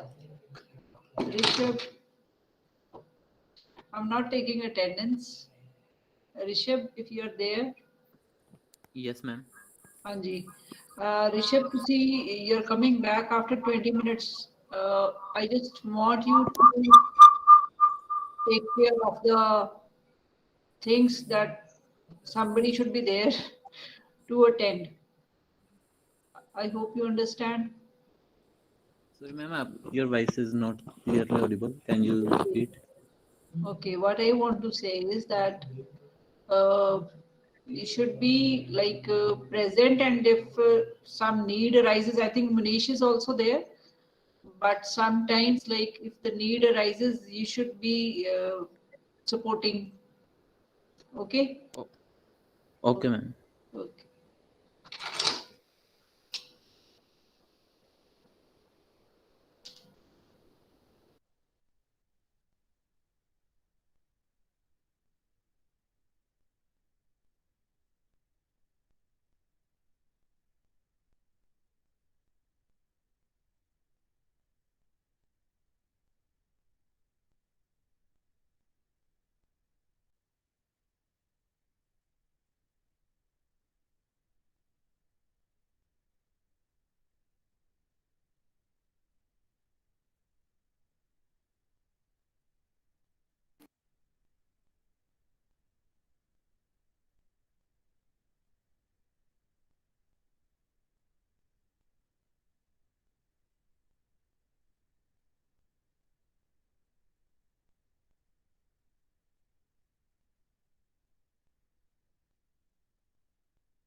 So welcome back. I see there are many of you joining, so I will wait for 30 more seconds or 1 minute. And in the meantime, I'm trying here to set up a second laptop so that I can see you and actually interact better with you. That's gonna be important for the next session when we share the tutorial. So good. So as I was saying, welcome back. I hope you enjoyed the first session and that it was motivating enough to for the course, and especially for this session now on legal aspects. This is important because let me share here my screen. Next part here, and I'm gonna go full mode. So this is particularly important because many of you don't have a legal background. So it's as we say, I'm not a lawyer, and actually most of us, if we are normal people, we really don't read the licenses. No, why should we care about that? And I was pointing out in the previous lesson that we're having a new game with new rules, and the rules are specified in the licenses. So I always tell my students, and I had students that have been developing open source for long, that this is very, very important, and that you really know about free software and open source when you know about the licenses and the different consequences that the licenses have. So, and usually after, at first they come and say, oh, maybe this is for me a little bit too strange talking about lawyer issues, but at the end, all of them say, yeah, you're right. That's licensing is a very relevant aspect of free software, open source. So you should know at least the basics.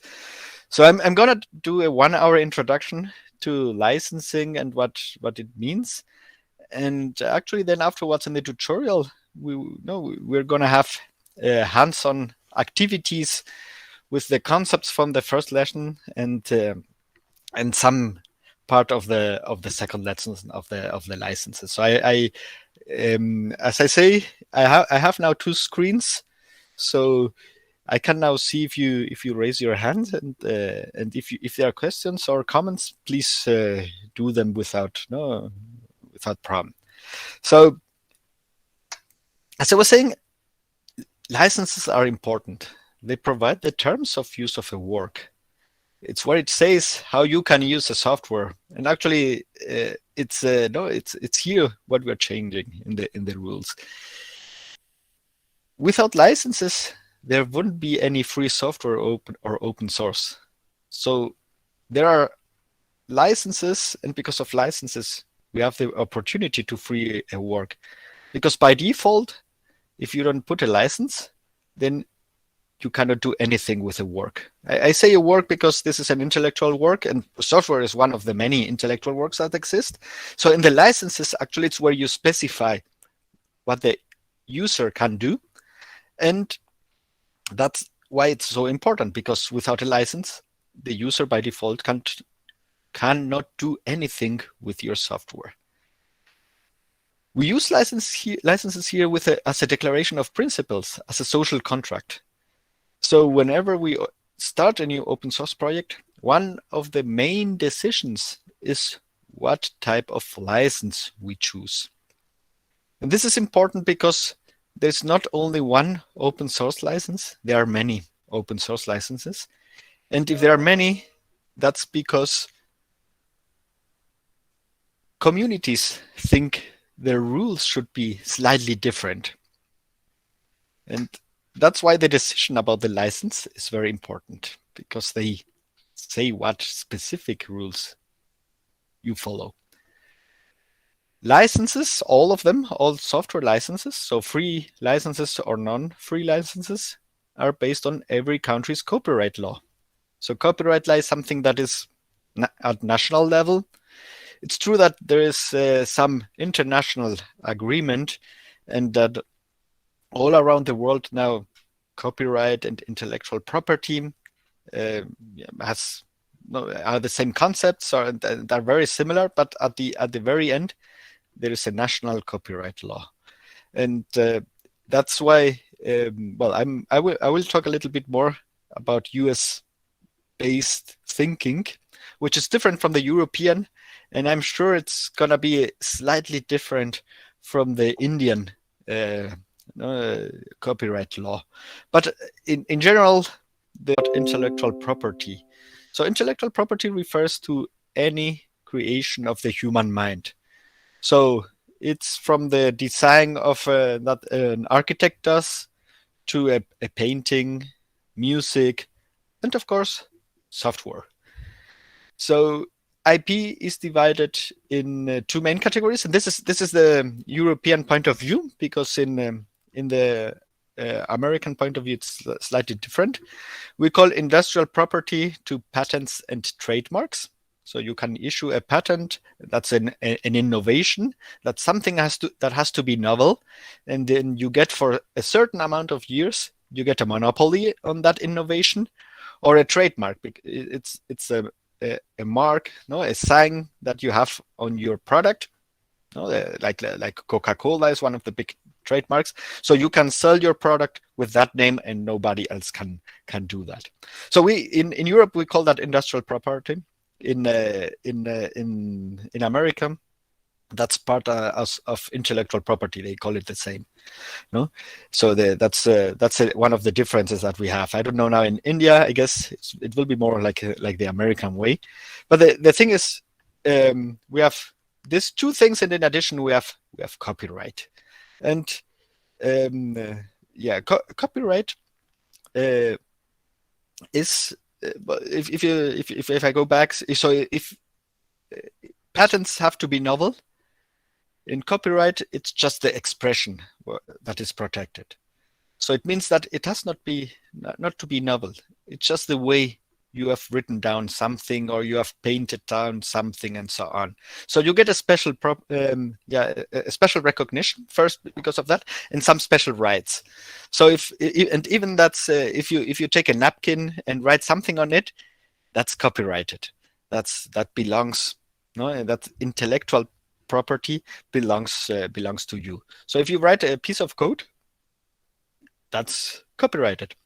And and the copyright holder is the owner. So that's yourself. So we will enter into detail now in the next slides.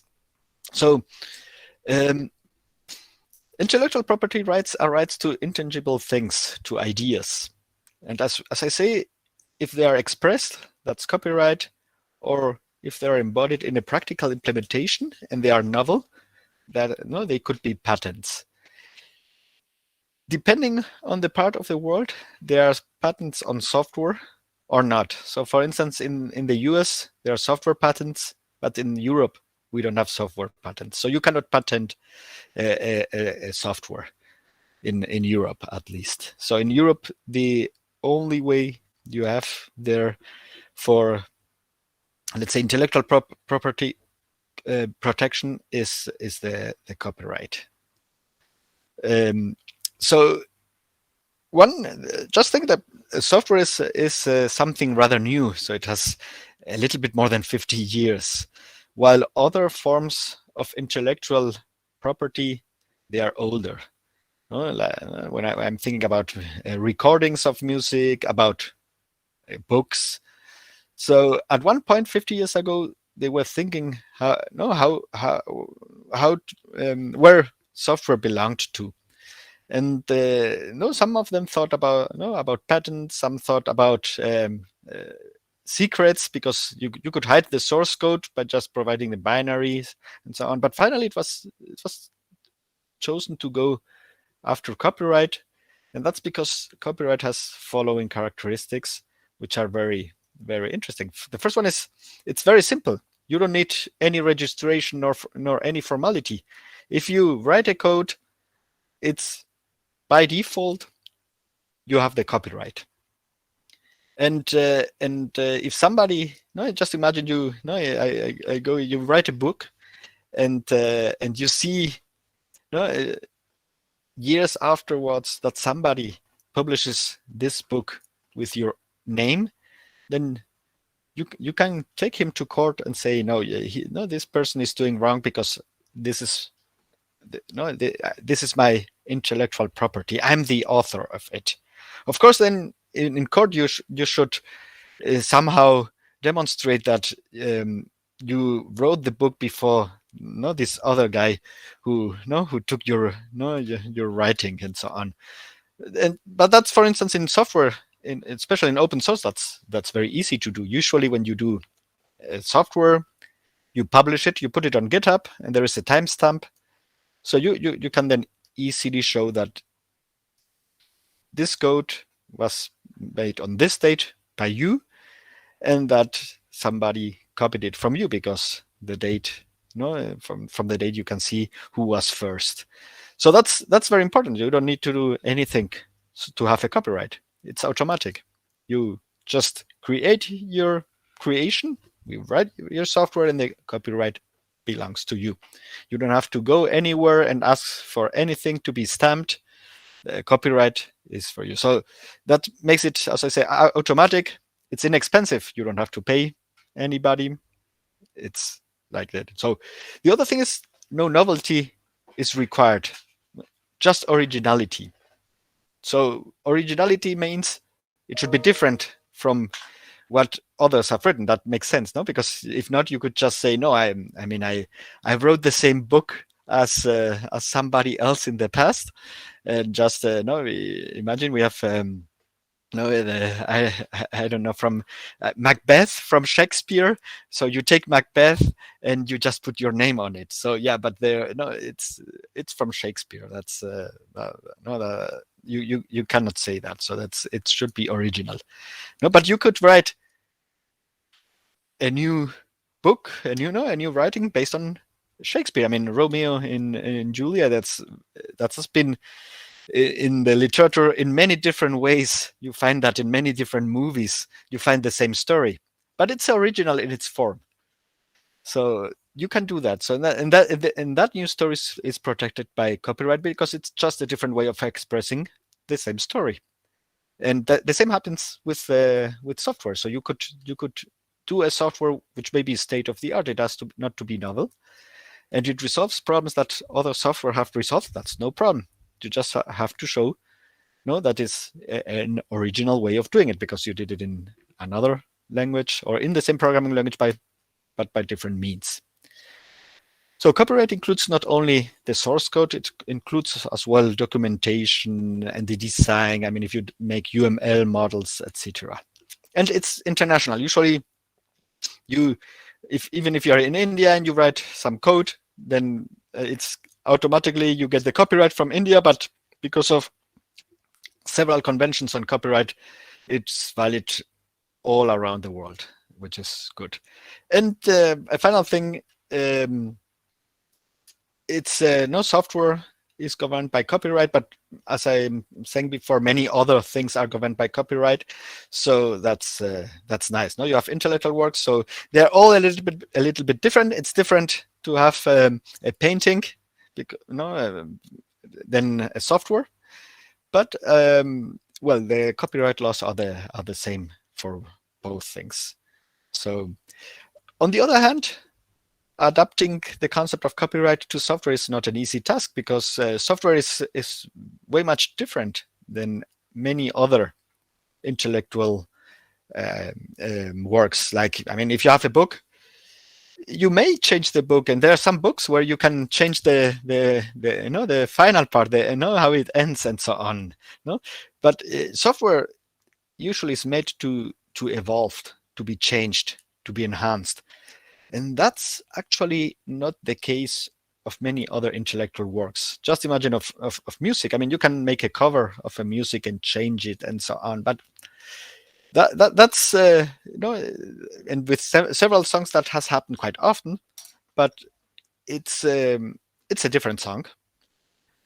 But if you take any other software, you say, okay, it's a different software. Every release is a different software per se, but actually, it's the same you think about the same software. It's just a new version of it, and it should keep evolving with the with the users and providing new functionality and so on. So there's some things that copyright, let's say, is different for software, and that's why software is very complex in that regard, and that's why sometimes it's not easy to make parallels between the other intellectual works and software. So what in software falls under copyright? I've already told them. I mean, the computer program, the instructions in any form, binary, source code, object code, etc. Any description of the program. So for instance, it's design in UML, the documentation. I mean, I'm thinking about the technical documentation, etc. Any additional material, so the manuals, the guides, etc. All the interfaces, the graphics, the sound, typographies, etc., and the databases as well. So all this falls under copyright. Actually, almost everything, being it an intellectual work, falls here under copyright. It is protected under copyright. So once that we see that software is under a copyright schema, we have to know we can know that there's the way you can grant the users access to anything, and even the access to use it is through a license. So this is very interesting. So by default, what copyright makes is, if you're the author, you're the owner, and you have all the rights. That's why copyright says all rights reserved. And with a license, what you do is you are granting some benefits to the user, and that's what's specified specifically in the license. So just as you've seen in the previous lesson, free software license, a free Libre open source software, a FLOSS license, no matter what type of license, has to guarantee the 4 freedoms that we were mentioning in the first lesson. So it should guarantee the use, the copy, the modification, and the redistribution of the software. So there are many software licenses, but many free software licenses, but all of them have to guarantee these 4 freedoms. If not, they cannot be seen as a free software license. So that makes sense. So the thing is, there are many ways of having a free software license that guarantees this for freedoms. And this is because there are ways of having more permissive or more strict licenses. The most strict licenses, they are known as copyleft licenses. We will now describe them briefly. And then we have compatibility among free licenses. I will talk about compatibility else, but just imagine we have software from 2 different sources with different licenses. So compatibility, what means is if you can mix them, if you can take source code from one project with one license and you can move it to the other software project and integrate it there, which has a different license. That can only be done if licenses are compatible. So if you see, then we have here a very, let's say, strange puzzle where we have licenses that grant you freedoms, but we have a myriad of licenses because these freedoms can be granted in different ways. Some of them we will see are called copyleft license, which are rather strict, but for a reason. So you are strict, but you will see it's because you have at least one benefit. And then having different licenses also means that if you want to merge code from software with different licenses, then you have to see if that's possible. In other words, if these licenses are compatible. And we will talk about this concepts in this lesson. So from the least to the greatest complexity and strictness, we have 4 families of licenses. We have academic licenses, we have permissive licenses, we have weak reciprocal licenses, and strong or reciprocal licenses. So we have these 4 families, and in each, for each of these families, we have several licenses. But usually these families, they share things in common. So the academic licenses, they are the simplest licenses. They have very few restrictions. Actually, they are close to public domain, which is their PD. Public domain is when there is no copyright on something. So can that be that there is no copyright on something? Yes, that's when, for instance, something, because copyright is, as I was saying before, depending on, it's only valid for a certain amount of time. And then after this time expires, it goes into public domain. That means it has no copyright. So you can actually do almost whatever you want with the software. You could change and so on. So public domain, with source code, if the source code is available, would be free software. So one of the first questions is, why don't you put the software under public domain? And the thing is, you could do that, but then which is one way of sharing your software. But if you do public domain, you lose some of the things that you may have when you have a license. For instance, the academic licenses, what they do is they reserve only attribution. That means you have to keep names and copyright notice. Academic licenses are called that way because they are usually used, or were formerly used mainly by academic institutions like Berkeley, that's the University of California at Berkeley, or the MIT in Massachusetts. So actually they got funding from the government to create software, and they created a software, and then they put a license where it said, yeah, you can do whatever you want with this software. It comes with the here with the source code, and the only thing that you have to say is it was done at MIT or at Berkeley. So as you see, this was because they thought, okay, we have a research project from the government, and the government is the taxers' money. So people, taxes from everybody has paid this project, so we give it back to the to the US population, and so you can do whatever you want with that. So that means that if you want, you can make the software proprietary and closed. In other words, just imagine you create a software, and then you put one of these licenses, let's say an MIT license or a BSD license, and you publish it with a BSD license, for example, and then anybody can take that software project, and the software project comes with a source code, and they could create a new version, which is BSD again, or you could do a new version which is proprietary in the sense that it is not free software anymore. So this has, of course, advantages and disadvantages. But as you see, the ones who have done this original software, they know about it because they have specified in the license that this is possible. So you could take software from MIT under this license, under the MIT license, and say, now I create my own product, which is going to be proprietary and not open source anymore. And that's possible. As we say here, it's originally written for and popularized by universities. And if we go here, let's see here, BSD license, Wikipedia, they are very easy to read because if you look here, let's look for the to clause. Here, that's how a BSD license looks like.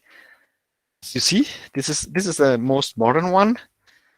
There are several versions of BSD license, and look here, they ask you in the first line to put the copyright, the year, and the holder. So for instance, now if we make something, then we'd say copyright 2020, and I would put my name there. And that's important because, as I was saying, copyright is not forever. At some point, it will expire.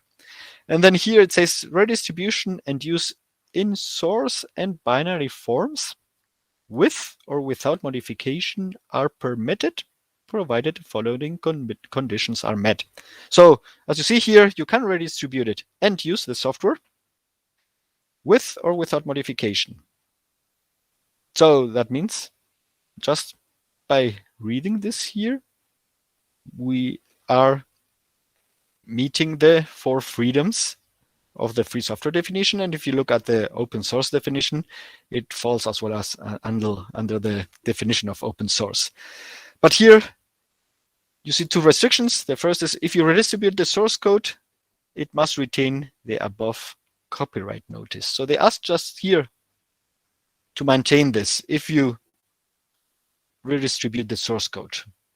So you can copy as much as you want. You can modify it, but the copies and modifications you make, they should have this copyright statement at the top, and please do not change it. And this list of conditions, so actually the license and the following disclaimer, because that's here the disclaimer. And that's if you do it in source code. So if you do this, if you go for option number 1, that means that the redistribution will be as well free software or open source because you are maintaining the same conditions.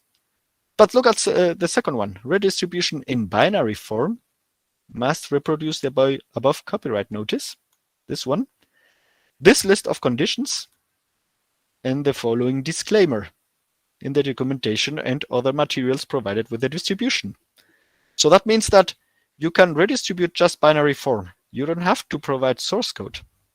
So if you go for the second way, then you are not granting the freedom to your users to adapt the software and to modify it and redistribute your modifications. So if you go for this one, the resulting product won't be open source anymore. So this is the disclaimer, which says that the software is provided as is, in the sense that if something is going wrong, you cannot sue me, and so on. So this is a typical clause even for proprietary software and so on. So that's just, as I say, a disclaimer to say that I give limited warranty and so on, which is so. And this is one of the things of the academic license. As you see, academic licenses, you can choose to go to still be open source, or you can move to something which is non-open source. So the good thing is they are very simple. They are easy to read.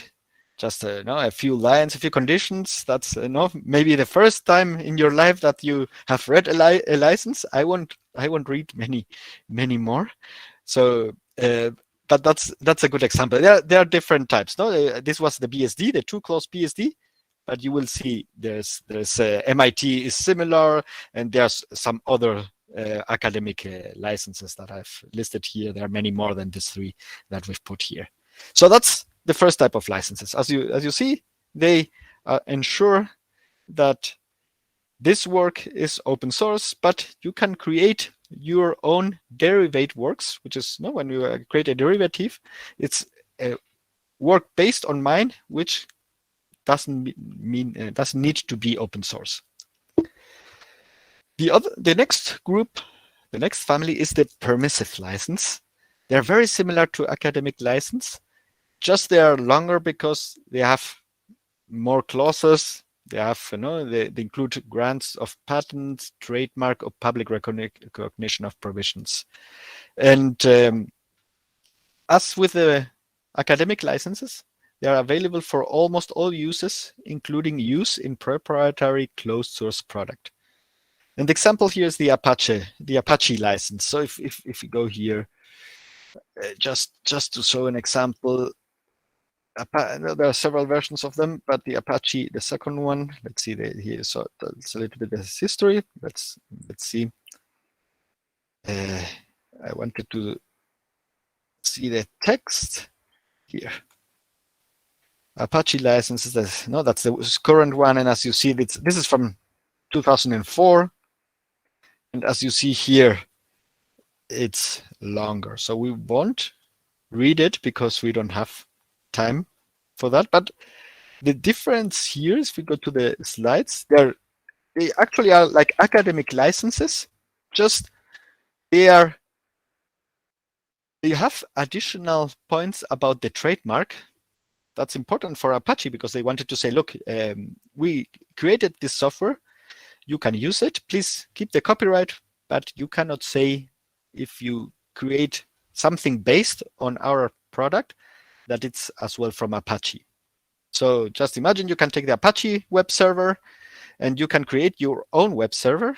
I will take Gregorio web server, but I cannot take say it's Apache Gregorio web server. So that's the part of the trademark. Please don't do that. So you can create it, but say it's yours. It's based on ours. Please say that, but you cannot say that you are part of Apache. No, and that's and then if you have patents on it, then you have to free those patents so that people can use them and so on. And that's let's say it goes more into the details and caveats of software and copyright, but on the same at the end, it's like the academic licenses. You can create versions of the software which are open source, of course, but also versions of the software which are proprietary. And that's why they are called permissive, because the idea is they allow for everything. No, academic licenses to some extent are also sometimes called permissive, or even strong permissive licenses. No, they are all of them are permissive licenses, and Apache here is one of the renowned permissive licenses. So this is the second family. Then we come to the reciprocal licenses, which they are called as well copyleft or strong copyleft. And here the point, and that's why it's called copyleft. And copyleft it's a word game with copyright. Then we have copyleft, and let's look at why this word games are. So code must allow others to freely, here there's a word missing, I see, to freely use and redistribute under the same reciprocal license. So let's stop here. So yeah, you can use the software, you can modify the software, you can adapt the software, and you can redistribute the software.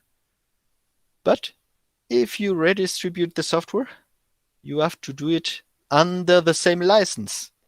That means that if you take a piece of software under, for instance, the GNU GPL, which is the most famous license here, the GPL. If you take a software under the GPL, you can modify it and redistribute it, but you have to redistribute it under the terms of the GPL. So this means once free software, always free software, because the GPL is free software. So you can only redistribute it as free software. This is the big difference to the permissive licenses. In the permissive licenses, remember, one of the things that you could do, and then here we see here, you could redistribute it under the BSD license, or you could redistribute it as you wish with another license. Here with the GPL, you have something like this, only like this. If you redistribute, then the list of conditions of the GPL have to be met as well for your redistribution. And that is a very interesting idea, because usually copyright is thought to protect the rights of the owner. And we have here free software, which we have seen in the first lesson that it really protects the right of the user. So that's here where the word game comes with copyleft. So with copyright, we have all rights reserved, and with copyleft, they say you have all rights reversed. Now notice the word game reversed. So here, what you're protecting is the user, and you're protecting the user forever, because once a program is free software because of copyleft, it's gonna be free software for always. So of course, this at first was a very how would say a very strong idea, and businesses loved usually the permissive licenses, because you got the software from under an MIT license or Apache license, and you could build your business on top of that and create proprietary software and sell licenses, as in the usual way it was done in the 90s. And here you couldn't do that. So you couldn't take a software from somebody else, which was GPL, and relicense it, because that was against the license itself. You had to do it GPL. So you couldn't do business selling licenses as you could do with the permissive license. And interestingly enough is, once a code becomes GPL, all the other codes that interacts with it has to become GPL, because you can only redistribute it under the same terms, under the same license. So that's why it's called, sometimes called viral licenses, because then they say if reciprocally licensed code is incorporated, then the application is infected. The source code entire will remain under the reciprocal license. So that's why sometimes you hear about the virality, in the sense that once copyleft, it's always copyleft. If you merge something from the outside, it becomes copyleft, and then that's like a viral thing.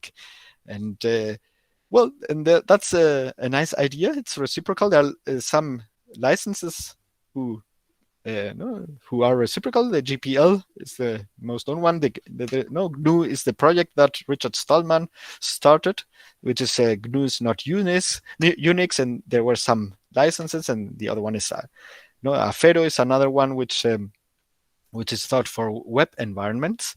And there's the Apple public source license. And this are here the strong copyleft, because they are valid for the whole project. So it's at the project level. So you have a project which is GPL, and you add a new source code file, then that source code file has to be GPL. This is because in weak reciprocal licenses, code must allow others to freely to use freely and redistribute under the same reciprocal license, but this is only at the file level. Why that? This is thought, for instance, for libraries. So there's a license which is called LGPL. At first it was called Library General Public License, but then they renamed it to Lesser General Public License. And here the difference, and that's important, because at first they were thought for libraries. It's usually you use a library, and then you may use it from a proprietary software. You may link it. And then here what the thing is, okay, then for GPL, if you link it, then the software that is using your library should be GPL as well. For GPL, for LGPL, the Lesser General Public License, if you link it, you can have your own license in the project that you are using it. So that's why it's weak reciprocal, because it's only reciprocal for those files of the library. It's only at the file level. That's a big difference, because it makes that you can mix this software with other types of software licenses, and still the license that you use is good. So let me go again. So here being at the project level, anything that interacts with your software because it links, or anything that merges with your software, should be under the same license. Here, it allows you to have software interacting with your software because you link it, or in different files, because here the reciprocity is only at the file level. And this is seen for the GNU LGPL and for the Mozilla public license, the CDDL or the Eclipse public license. So it's family of licenses. There are many of them, and they are not as strong as the reciprocal licenses. That's why they are called weak. But still, their software, when you create a library under those terms, the library itself will always be free software. So that's, as you see, this we have 4 families. I go back here, that go from less strict to more strict. With academic licenses, you can almost do anything with the software. You just have to say, look, this has been done by this original authors, and is based on that. And you can do almost do anything. With permissive licenses as well, you can almost do anything, but you have to say this is based on this original work. And if there are trademarks in patents, you have to, in trademarks, you cannot say that this is part of the original project, and in patents, you have to allow the users to use them. And in weak reciprocal licenses, you say, okay, anybody can use this and link this project and so on. Just the files of the project, they have reciprocal. No, they need the same license to be under the same weak copyleft license, but not the rest. So you can redistribute it with your own files, and those files could have their own license. And finally, with reciprocal licenses like the GPL, what we are saying is everything that interacts with my software has to be under the same license. So which is, in the case, the most famous one is GPL. So if my software is GPL and you want to link it, or you change it and modify it and add functionality, it has to still be GPL. And that's the strong copyleft or copyleft licenses. And these are the 4 families. So think about it.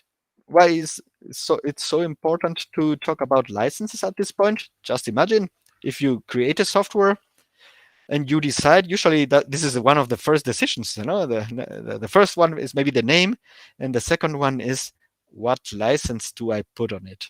What can my users do? So here we have different scenarios. Just imagine you put an academic license. What you're saying is that anybody can take your software and make it proprietary. So, and anybody means you yourself as well. So you could take the software, and the next version you could make it proprietary. If you go for a reciprocal license like GPL, what you're saying is, yes, anybody can take the software, but if they do have modifications and they redistribute it, they have to be under the same terms. I mean, under the GPL. So nobody can create a proprietary version of this software. And if you think, this makes the dynamics completely different, because in the first case with academic licenses, what you're saying is that anybody could potentially create their business model and create a fork of the project, and as if it would be proprietary. In the last one, even if somebody makes a fork, then it has to go under the same license, under the same rules, and they have to show the code. And I could take that code and integrate it into my version. And of course, they could then take my version and integrate those changes into their version and so on. So if you see, the dynamics are completely different. The rules are completely different, and they are set up by the licenses. So historically, in the 90s and early 2000s, there were reciprocal licenses, especially the GPL was very strong. And we've moved in the last years to permissive licenses, such as the Apache. So many of the new JavaScript projects and so on, the JavaScript libraries and so on, they have permissive licenses. This means they allow you to take that software and create a proprietary version of the license. So we've moved more to less strict licenses, which of course has its benefits and drawbacks. So we will talk a little bit of them a little bit later on. So these are the 4 ones. So here a little bit more about copyleft, which is what makes reciprocal licenses reciprocal. So this comes from the Free Software Foundation, as FSF, which was headed by Richard Stallman, the one who did the free software definition that we saw in the first lesson. So the free software definition thought it was not enough to grant just the 4 freedoms mentioned in the first lesson: use, copy, modification, and redistribution. They thought if a software has these 4 freedoms, what we want is that any future version of this software should also have these 4 freedoms. And copyleft is the implementation of that idea. So just imagine it's like having a 5th freedom where it would say, and the software should be free always. No, free as in freedom, not as in gratis. And that's the idea of copyleft. So copyleft makes sure that all users receiving a copy of the program get also the original 4 freedoms, and that they will get the original 4 freedoms also in the future. So it's an active defense of the user's freedoms.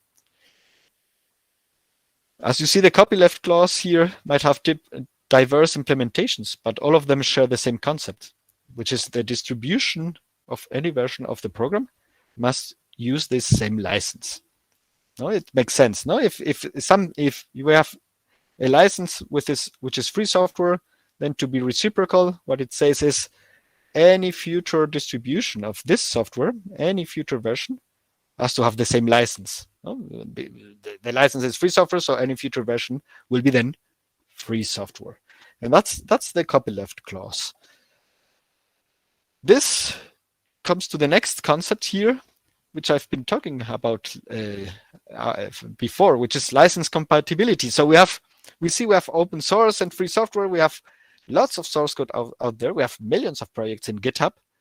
And actually all of them, if they have a free software license, it's because they have, they grant you the 4 freedoms. Then if you want to take source code from one project and merge it with source code from the other project, then there is a problem. Because you have to look at the licenses of both projects. Because at the end, what you are creating by merging source code from 2 projects, you have to convey with the 2 licenses that from the original softwares. No, from the original software. It makes sense. No, you have software A and software B, and software A comes with its rules, license A. Software B comes with its rules, license B. And this here is a result of software A and software B. So it should adapt itself to the rules of license A and license B. So in order to redistribute it, then license A and license B should be compatible. That means that you can redistribute it as a whole because you adapt yourself to the rules of license A and license B at the same time. And that's sometimes not very easy. For instance, if you have GPL and another license, then here compatibility means this other license has to be compatible with GPL. No, it has to follow the rules of the GPL, be a subset of the rules of GPL, because by default GPL says you have to know this piece of code, the one you are creating new, should be GPL. We have seen that. That's the copyleft clause. So the other license has to be compatible with GPL in order to make it possible to redistribute that. So this is to some extent one of the problems of open source, that you cannot take any source code and mix it as you wish. Sometimes you have to look if this is possible. I mean, always you have to look if it is possible, and sometimes you will only this will only be possible if both licenses are compatible. And especially if you go through here to the 4 types of licenses, mixing source code from academic and permissive licenses is far easier than mixing source code from reciprocal licenses. And that's by default, because these licenses are less strict. So you have to apply a set of rules, which are very few, and that's easy. Here you have more rules, and one of them says you should use the same license, and that is part of the problem of compatibility. So that's why one of the, if you go here, let's go to the Wikipedia.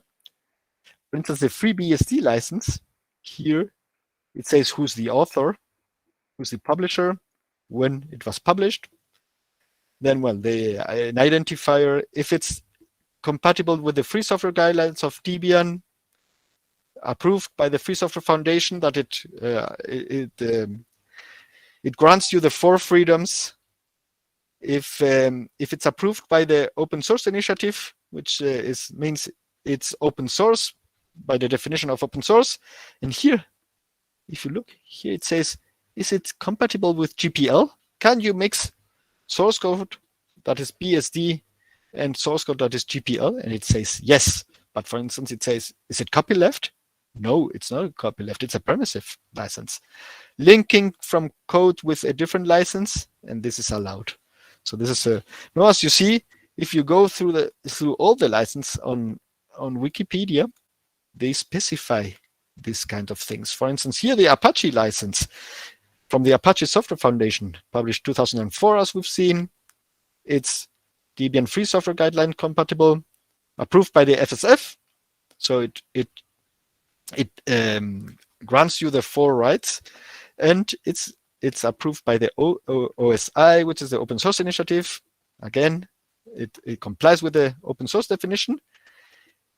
GPL compatible, only version 2.0 of Apache is compatible with GPL, not the earlier versions. And actually, it's only compatible with GPL version 3. So as you see, there are different versions of the licenses. That makes it even more difficult. So Apache 0 is compatible with GPL version 3. So Apache, if you use in your project GPL 0, like in Linux, you couldn't merge software from this under this license. It's not copyleft. We know that already because it's a permissive, and it allows linking code from a different license. So as you see, and if you go for new GPL Wikipedia, we got the same. That's here the meaning of all these boxes. That's why when we look at a license, we have to see if it's free software. That's where we see it here. No, it's free software. Actually, it's also approved by the Free Software Foundation. Makes sense because this was done by the Free Software Foundation itself. No, the publisher is the Free Software Foundation. So we see, this is free software, open source, and all the thing. This is copyleft. It's a reciprocal license. And here, as you see, it doesn't allow link code with a different license. By that, because if we go for the lesser GNU General Public License, it's the weak copyleft one. We come here. As you see, the latest version is number 3. Here we see it's free software, open source, and follows the Debian free software guidelines, which are very close to the open source definition. Here we see it's compatible with GPL. It's copyleft, but it's weak copyleft because look, it allows linking from code with a different license. That's the difference between the GPL, which is strong copyleft, and the lesser general public license, the LGPL, which is weak copyleft. It allows linking with a different license. So it's only at the, as I was saying, at the file level. Oh,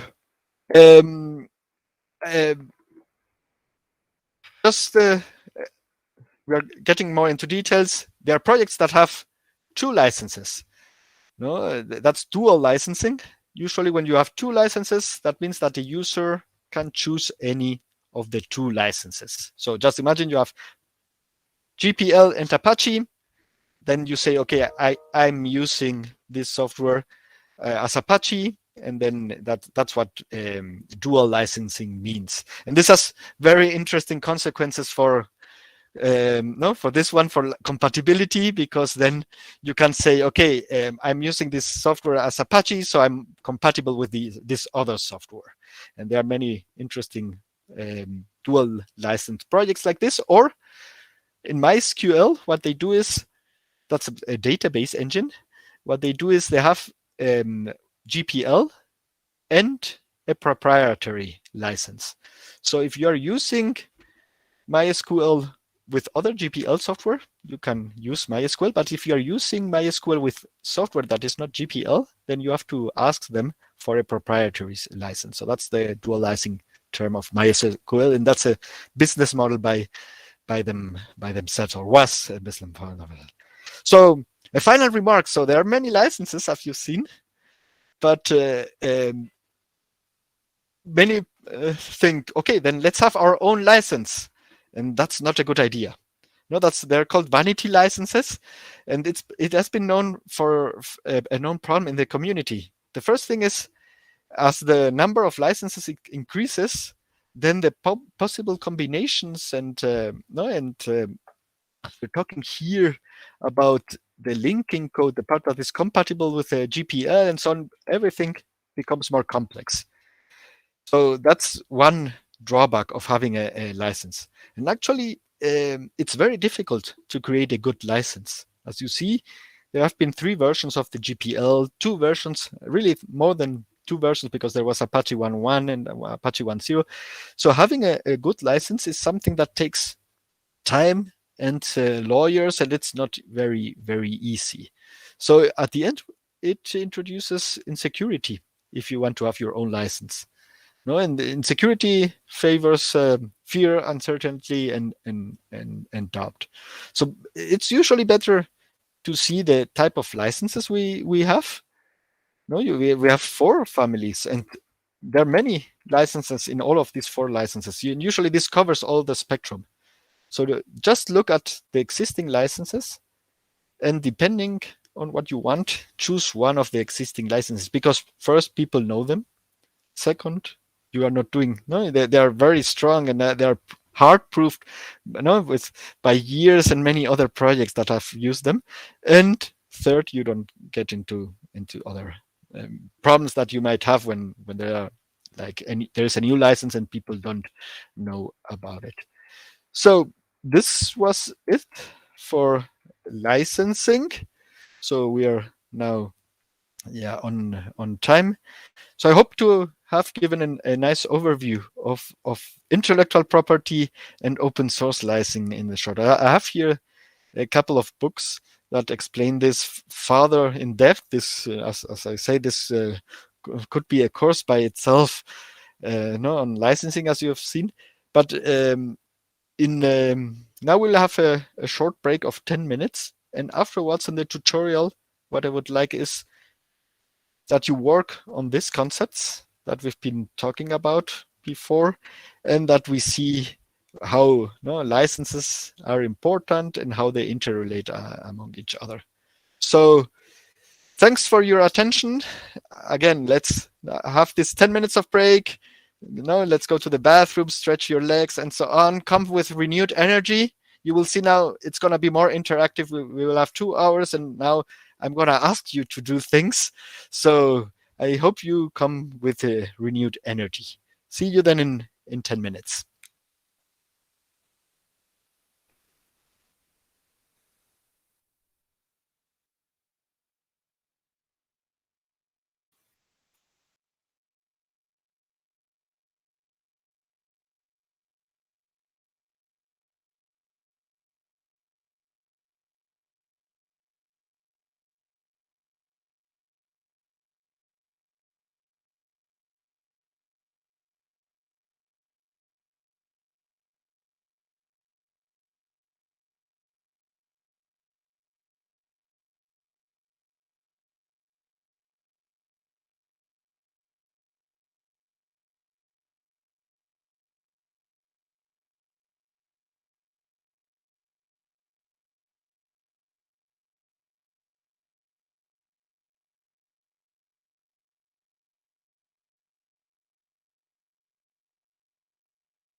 Okay, so welcome back. Let's give a couple of minutes for the late joiners.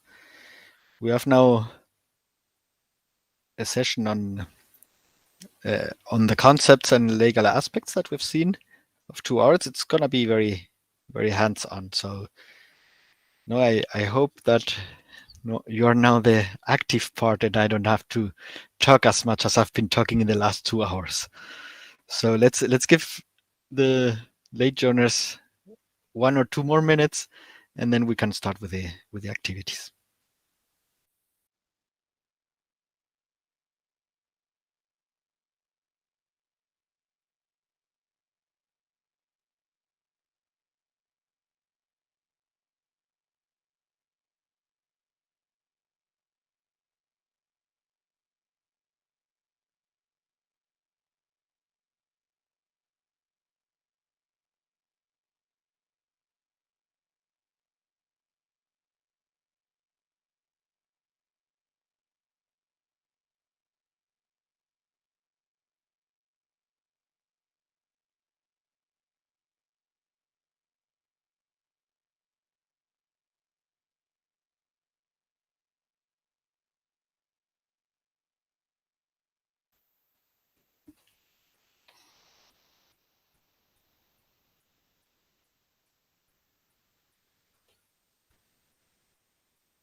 So okay, let's start. I see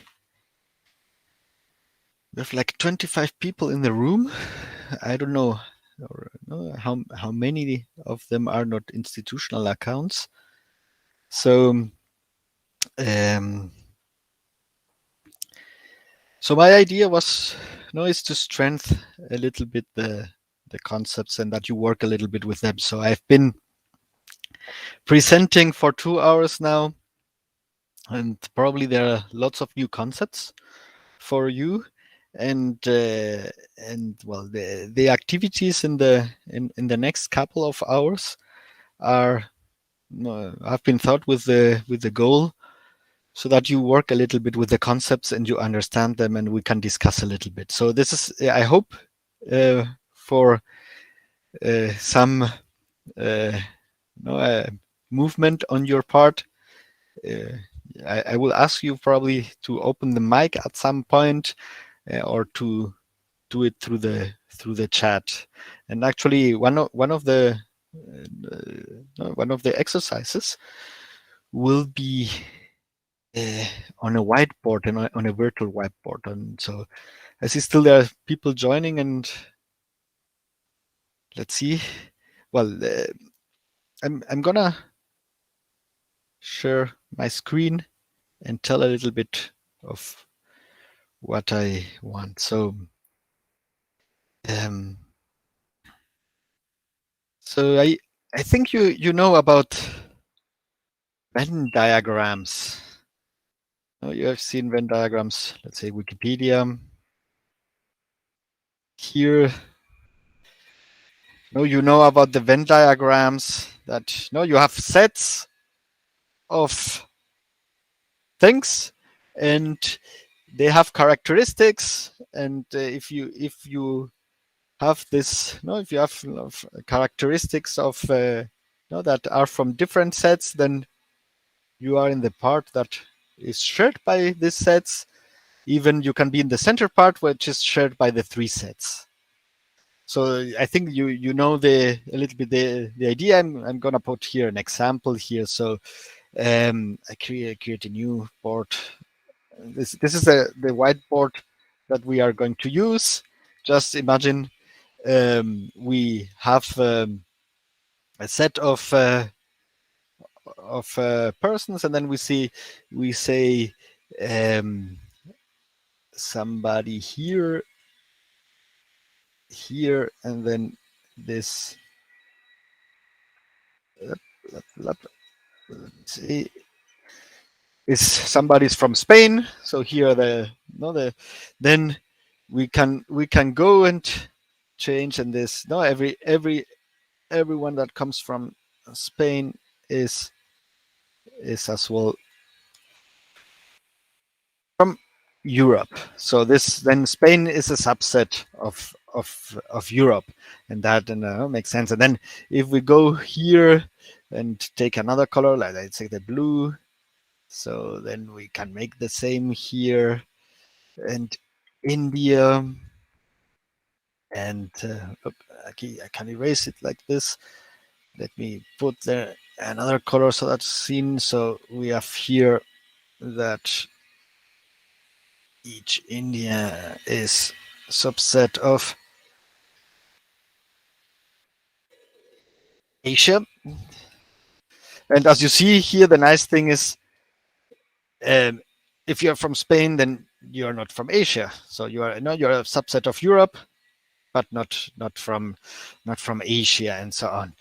Interesting enough, there might be some countries. For instance, if we take I'm talking now about geographically.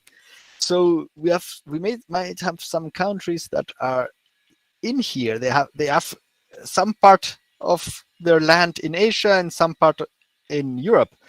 No, for instance, if we go for Turkey, so that would be that would be from the point of view of geography. Then you see it should be part of both, and probably then we should change here this, because probably if we go here, let me select another color to make it clear. It's something like this, because it has only part of Europe and part of Asia, not of any other continent.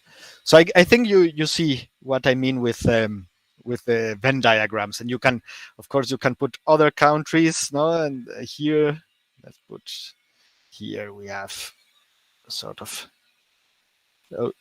Germany, and here let's put it in black.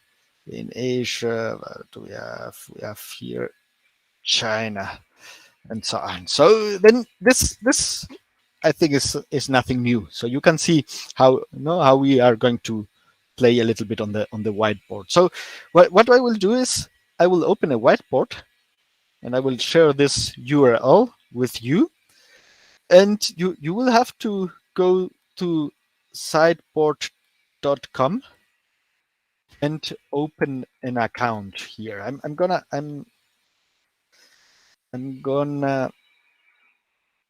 share it here.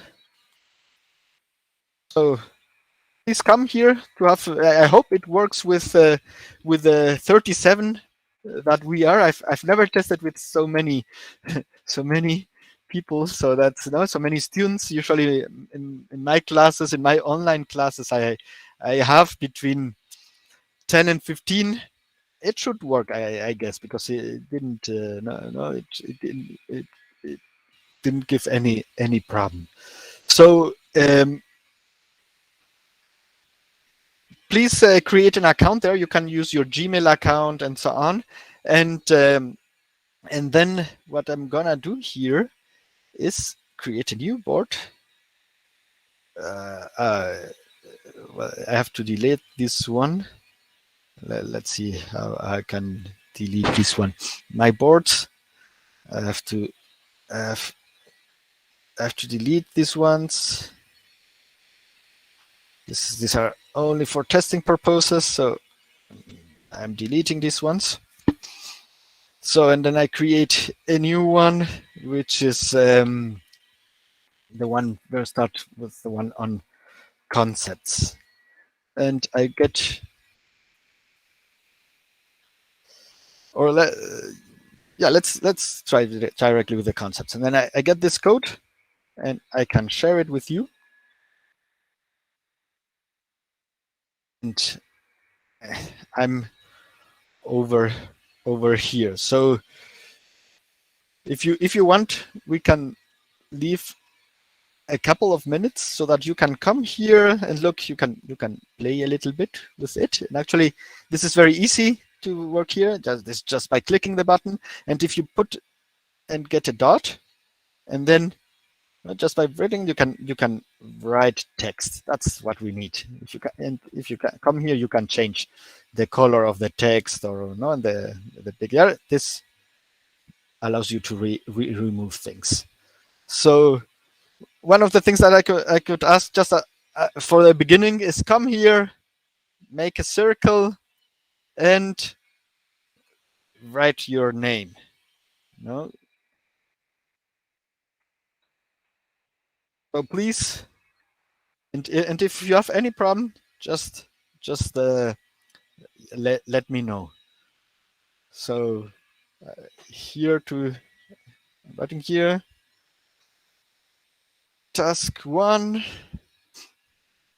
register into sideboard. Task 2, go to whiteboard. Task 3, no, create a circle. Task 4, write your name.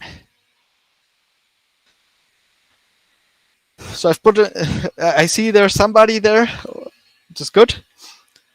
Let's see if you can create a circle. As you see, we're sharing the whiteboard and there's somebody here, which is probably Kuljit. I don't know about the rest. If you're having any problems, please let me know through the chat or open your mic.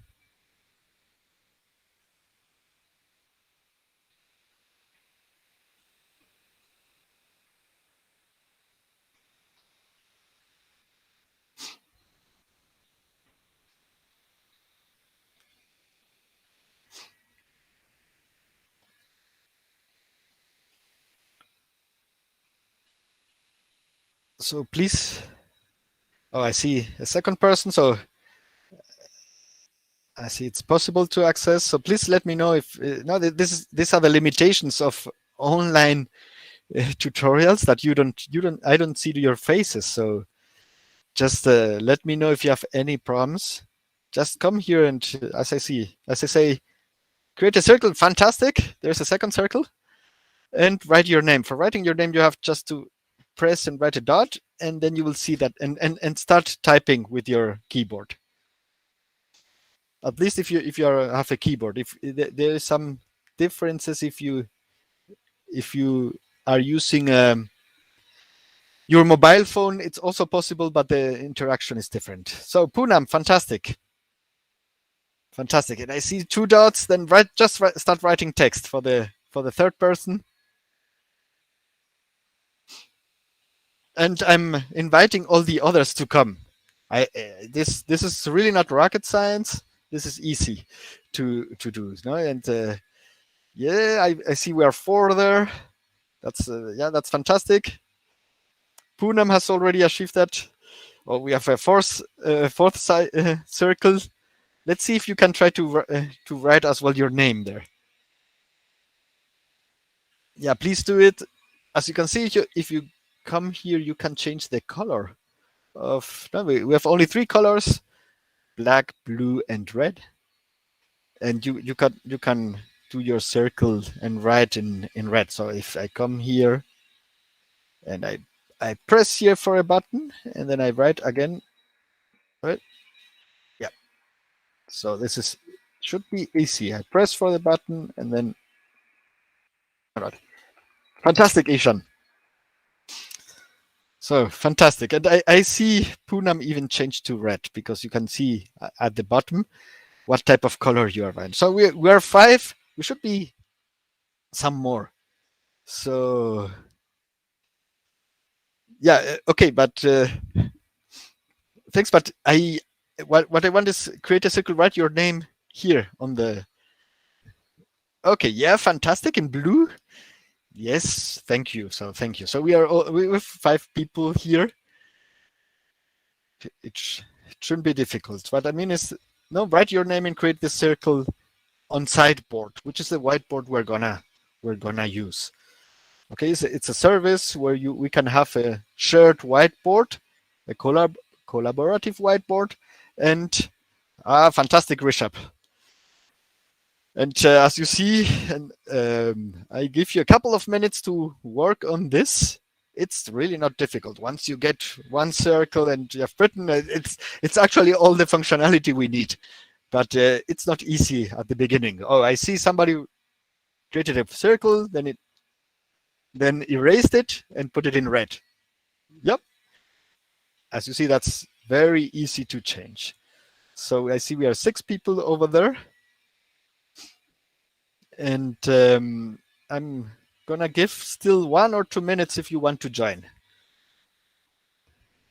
I see a subset in one of the circles and so on. So, okay, see, I'm no longer presenting. I don't know what happened. So somebody, oh, now I'm presenting. Okay.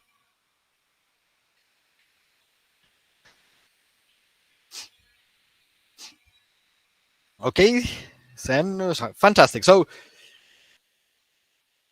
thanks for all of you who are getting here.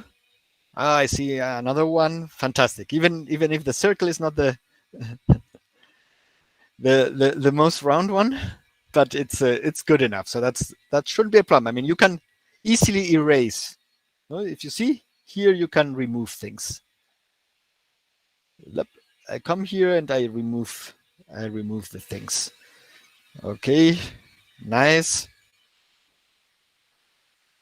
Oh, okay, so you write your name by doing this. Yeah, you can also write just by clicking, and you as if you would do a dot, and then typing. So a dot and typing, it just makes like that. So, well, somebody is using here this. Yeah, better. Let's remove it because we only need for our Venn diagrams. We only need circles. No circles, so that's no. With a circle, it's more than enough. Okay, yeah, fantastic. So we are already 8. Let's see if we get to the 10, and then we keep on moving. So please don't worry about it. It's, as you see, very easy to go to sideboard. You can use your Gmail account.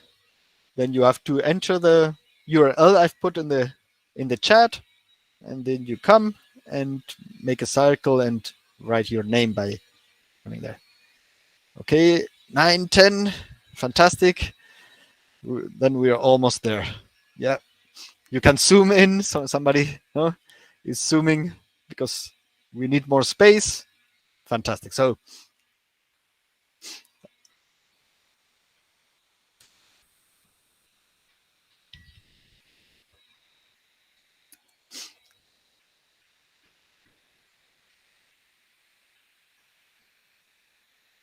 okay, yeah, right. Okay, so one of the things that you will see now in the next part is I'm gonna try to manage it a little bit more so that the Venn diagrams can be seen. So fantastic. So shall I repeat what you have to do? So let me repeat it and then give it. So if you come here to sideboard.com and you log in, well, I'm already logged in. That's the point. I mean, that the thing is, you will see that you can create an account with Gmail and so on. Then the next thing is to go to this site, which I copied in the chat. So if you go here, it's over here. Then you go here and you will get this whiteboard. And in the whiteboard, you can choose the color. I'm now blue, and create a circle. And if you press for a dot and then type, you can type your name. I want you. This is just because we are online and we don't have a real whiteboard. So that's the way of using a whiteboard here in a collaborative way. So was that clear enough? Yep, fantastic. Now we're getting lots of circles and so on. You will see when now with the fantastic thing. Fantastic. So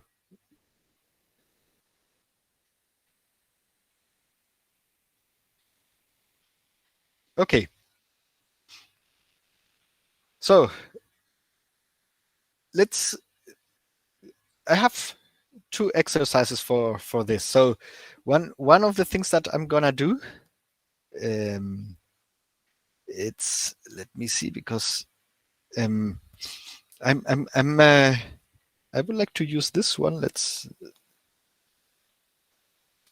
see here. Whoops.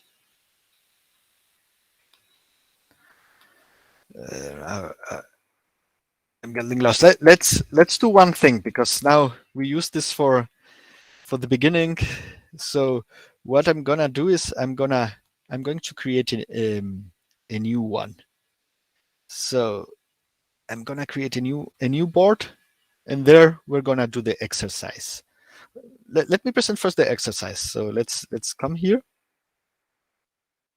So here, what I would like to do is to show the logical relations between these concepts. Okay, so look, we have here some concepts. Oops, sorry. Here, you see in my slides the concepts, which are free software, free download, proprietary software, shareware, public domain, X-free, 86 style, copylefted, GPL'd, and open source. So we have here several concepts that I've been talking. Most of them I've been mentioned in the previous 2 hours. I think not this, maybe concept number 6 hasn't been, but all the rest have been. So what I would like to do is that we create a collaborative Venn diagram of these concepts. So you have to think the elements. So these are the sets, and the elements are software projects. So for instance, what we are asking is, if we take the first two, then is there a software that is free software that is free downloadable? And then you have to think if there are projects, if the relation between free download is a subset of free software, or vice versa, or if there are disjoint sets because there are some free downloadable software which is not free software. And let me explain it here. So let me show here. I'm creating a new one. I create a new one. Concept 2. So I'm sharing now this through this. So just imagine I take the first two ones. I take free software. So free software. I make a big one. Oops, sorry. So I will create a set of all free software projects. Free software. And I'm putting here free software. Oh, this is thing. So, and then the next one is free download. So I know, let's change here to red. So here the thing is, okay, I know many projects in free software are downloadable, but not all of them. There may be free software there, which is not free to download. Maybe very few projects, but there may be projects that they ask money for it or that are not downloadable for free.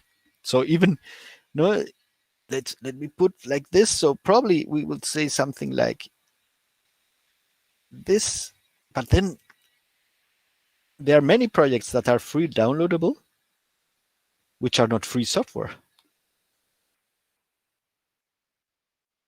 Oh, just imagine many of the Android apps which are downloadable for free, but they don't convey with the 4 freedoms. You cannot see their source code, for instance, and then they are somewhere here. That's somewhere over here because you can download them for free, but they don't belong to free software. And then on the other side, there might be projects that are free software. Usually, no, the usual free software project is as well free downloadable. You can go to the Apache website and download Apache. But there might be some projects, because we know free is not gratis, that may be here. So that's why free software is not a subset of free download. No, they have here a disjoint part. I hope that's what we want to see here with this exercise. Let's see. Let's go back. So I'm doing this. Let me remove here the points and this one. So so I'm sharing now this over here. So I'm asking you, and let me put this somewhere, the list somehow here on the right. Yep, here. We have 9 concepts. We have 9 concepts here. Let me put here this so that we can skip a little. So what I'm asking you is take any other concept, and now what we can do is this is I hope on a voluntary basis, and that we find enough volunteers, and that somebody comes and says, I want to do shareware, and then you come and do it for shareware. And actually, if you want to, no, it's you do the Venn diagram. I mean, you do the set. It's only one set. Pick one and do it, as I've been doing for free download and free software. You take, for instance, open source, and you do it, and we need an explanation as well. You can do it with open mic. I see you are very shy, but you can do it with open mic, no problem. Or you can do it through the chat. So who's brave enough? Who wants to go first? Notice that at first it's going to be easy because you only have to compare it with the existing sets. And by now we have just 2 sets. So now you have to only compare your concept with 2 sets. If you wait a little bit more, then you may have to compare your set with more sets. So who wants to go first?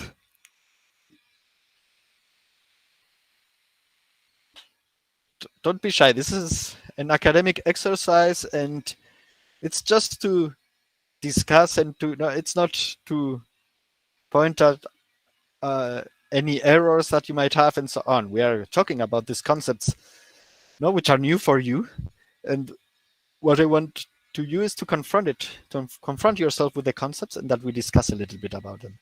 So, if somebody wants to go, please say it on the chat and say, I want to go first. I'm picking up this concept. We still have 7 to go, and I'm writing the set, and I'm then explaining why I did it that way.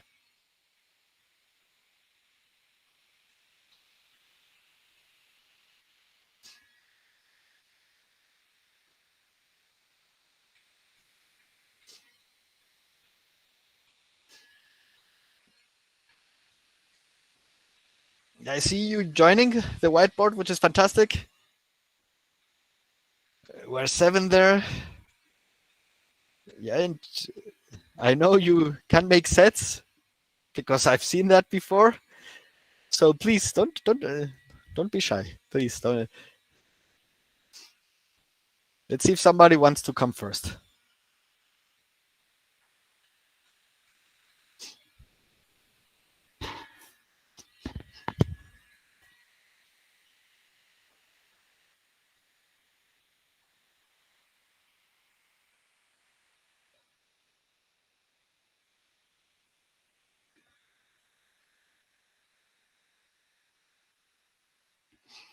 Let me see if no. You have left the meeting. So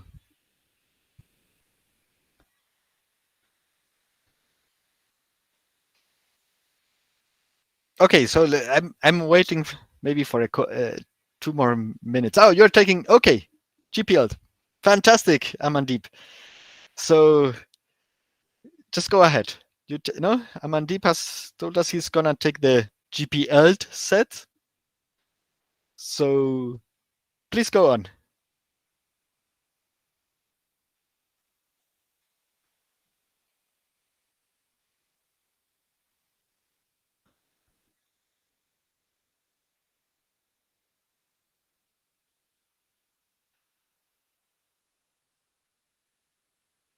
Okay, I see somebody is moving there. So GPL code, GPL programs. So we're talking here, the sets are software projects. So if we take the characteristic GPL, so released under the GPL license, where would it belong?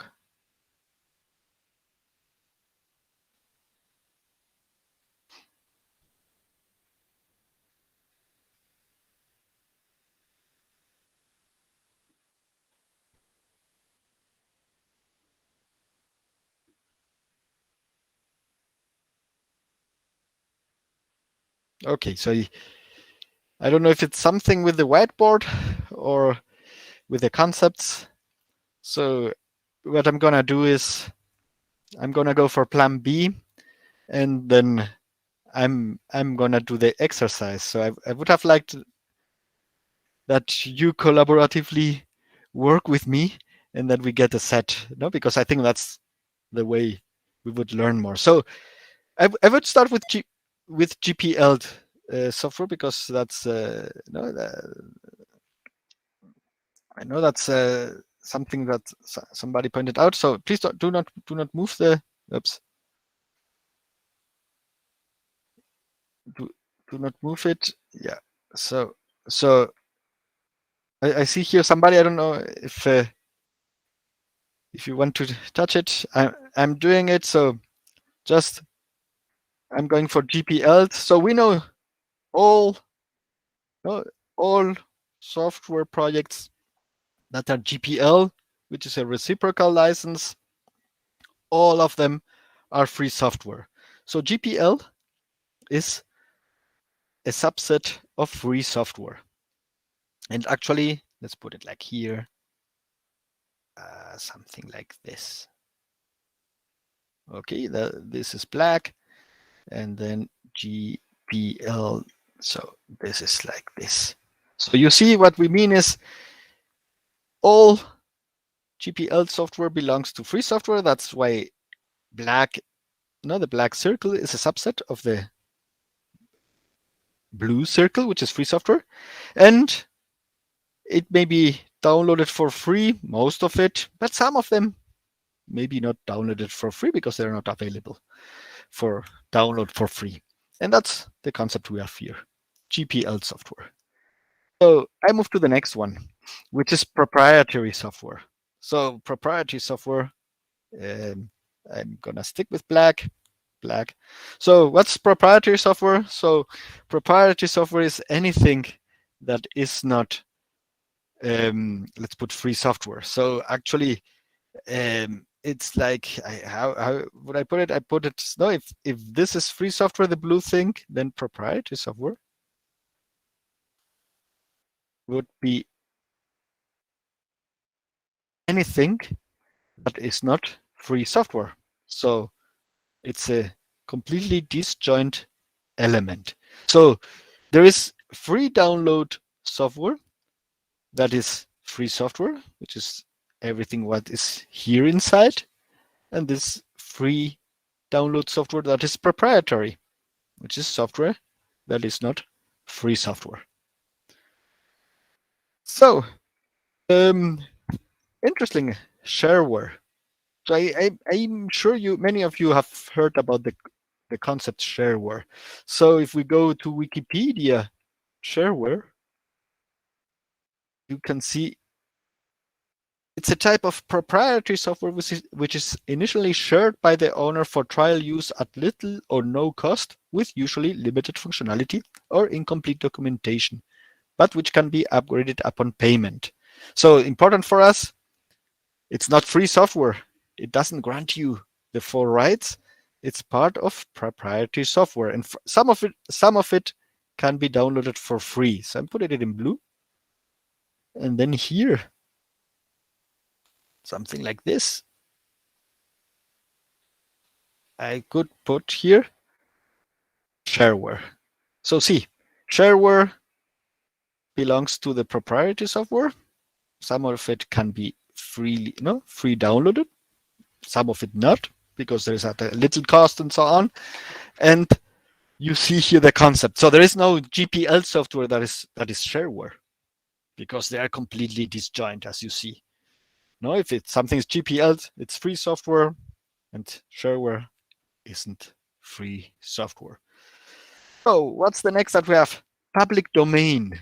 This is interesting, because we've said public domain is software that you can use for any use. So it's a sort of permissive or academic, but even without the copyright statement, because the copyright has expired. So public domain could be here. The point is here, that would be public domain, but public domain, given that the source code is available. Because if you have public domain,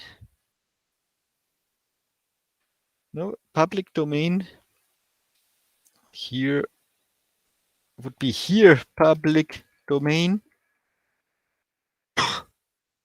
without source code. No, because just imagine an old program, an old shareware program gets into the public domain. It automatically does not get to be free software, because you don't have the source code. And if you don't have the source code, you cannot make use of certain freedoms that you have. The freedom to modify it, and the freedom to enhance it and redistribute your modifications. So that's why public domain really comes in. It belongs in two places. And that's what we have. So X386 style. Let's go again to Wikipedia. X386 Wikipedia, and then we see here that it says this comes from an implementation of the X window system, and the license is X386, and it says it's MIT permissive non-copy blah blah blah. No, so it's similar to the BSD license. And you see that the X386 license, actually I would like to put here. See, X386 license, Wikipedia. See if it doesn't have an own page on Wikipedia. That's a pity. Well, here on Wikidata, let's see. Oh, it says non-free software license since 2004. So that's why I wanted to see the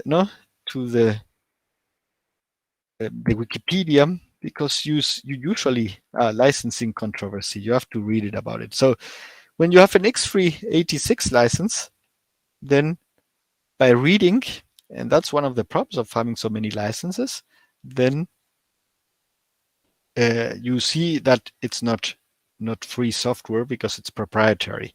So then we go back here, we choose another color or whatever, and it's in the part of proprietary and free download. Then here, X386. No, originally X386 was developed under BSD, which is a free software license, but they then created their own license, and they probably wanted to have it open source, but they did something wrong because creating a new license is not easy, and then that's why it belongs to the proprietary part. Yeah, from the X Windows system. So, and yeah, so let's go for the next one. Copylefted. So copylefted, we have seen is a family. And now we have to look here. So it's free software. Copylefted is always free software. GPL is a subset. They're not a subset of copylefted software. Public domain is not copylefted because public domain, you can take the software project and release it under a different license, which is sort of permissive. So if we come here, I don't know what type of color now. Let's go with red. So we will have something like this. Let's see. So here, and this is copylefted. As you've seen, what does this mean? It means that all copylefted software is free software, but there are other free software projects that are not copylefted, like the permissive, licensed ones. And GPL software is all of it copylefted. So all the copylefted projects have a reciprocal license, and GPL.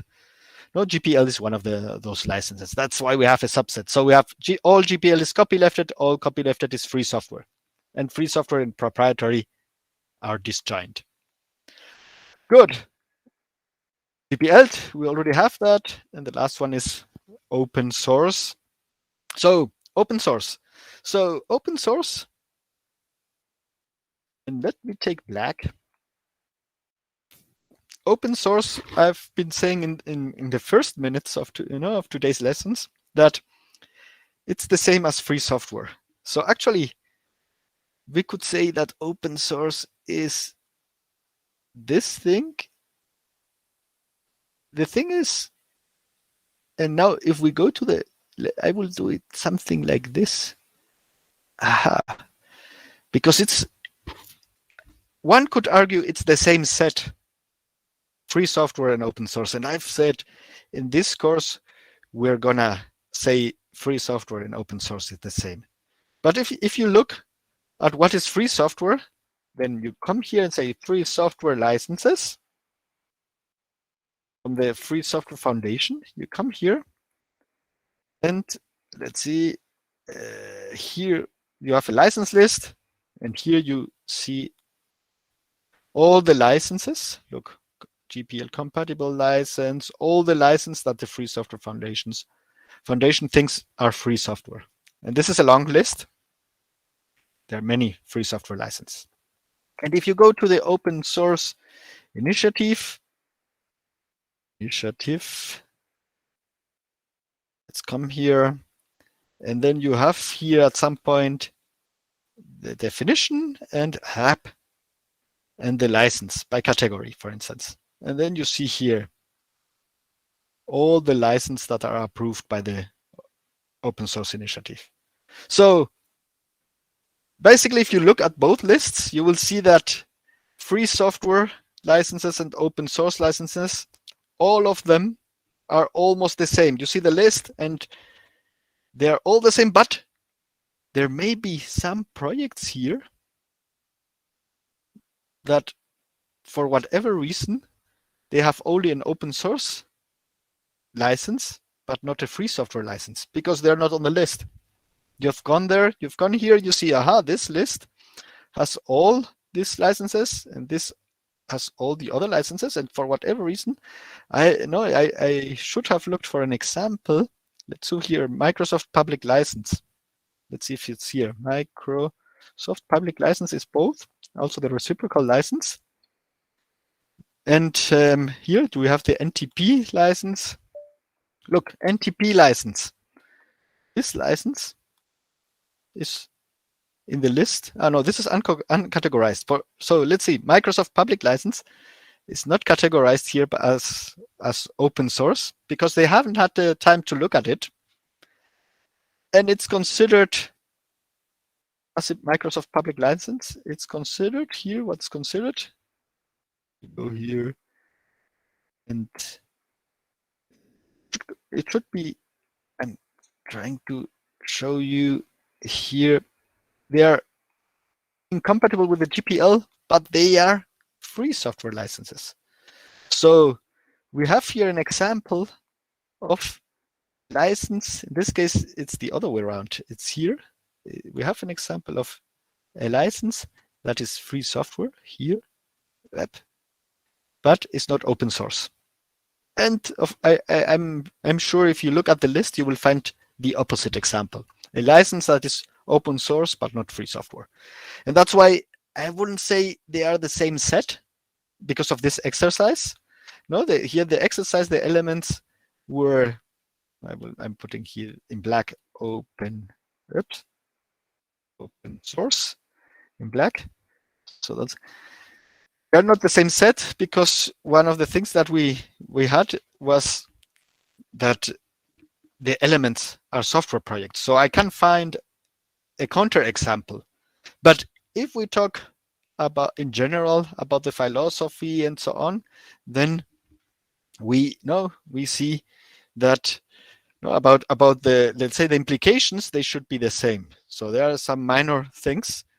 Somebody's playing with the whiteboard, please. Stop playing with the whiteboard.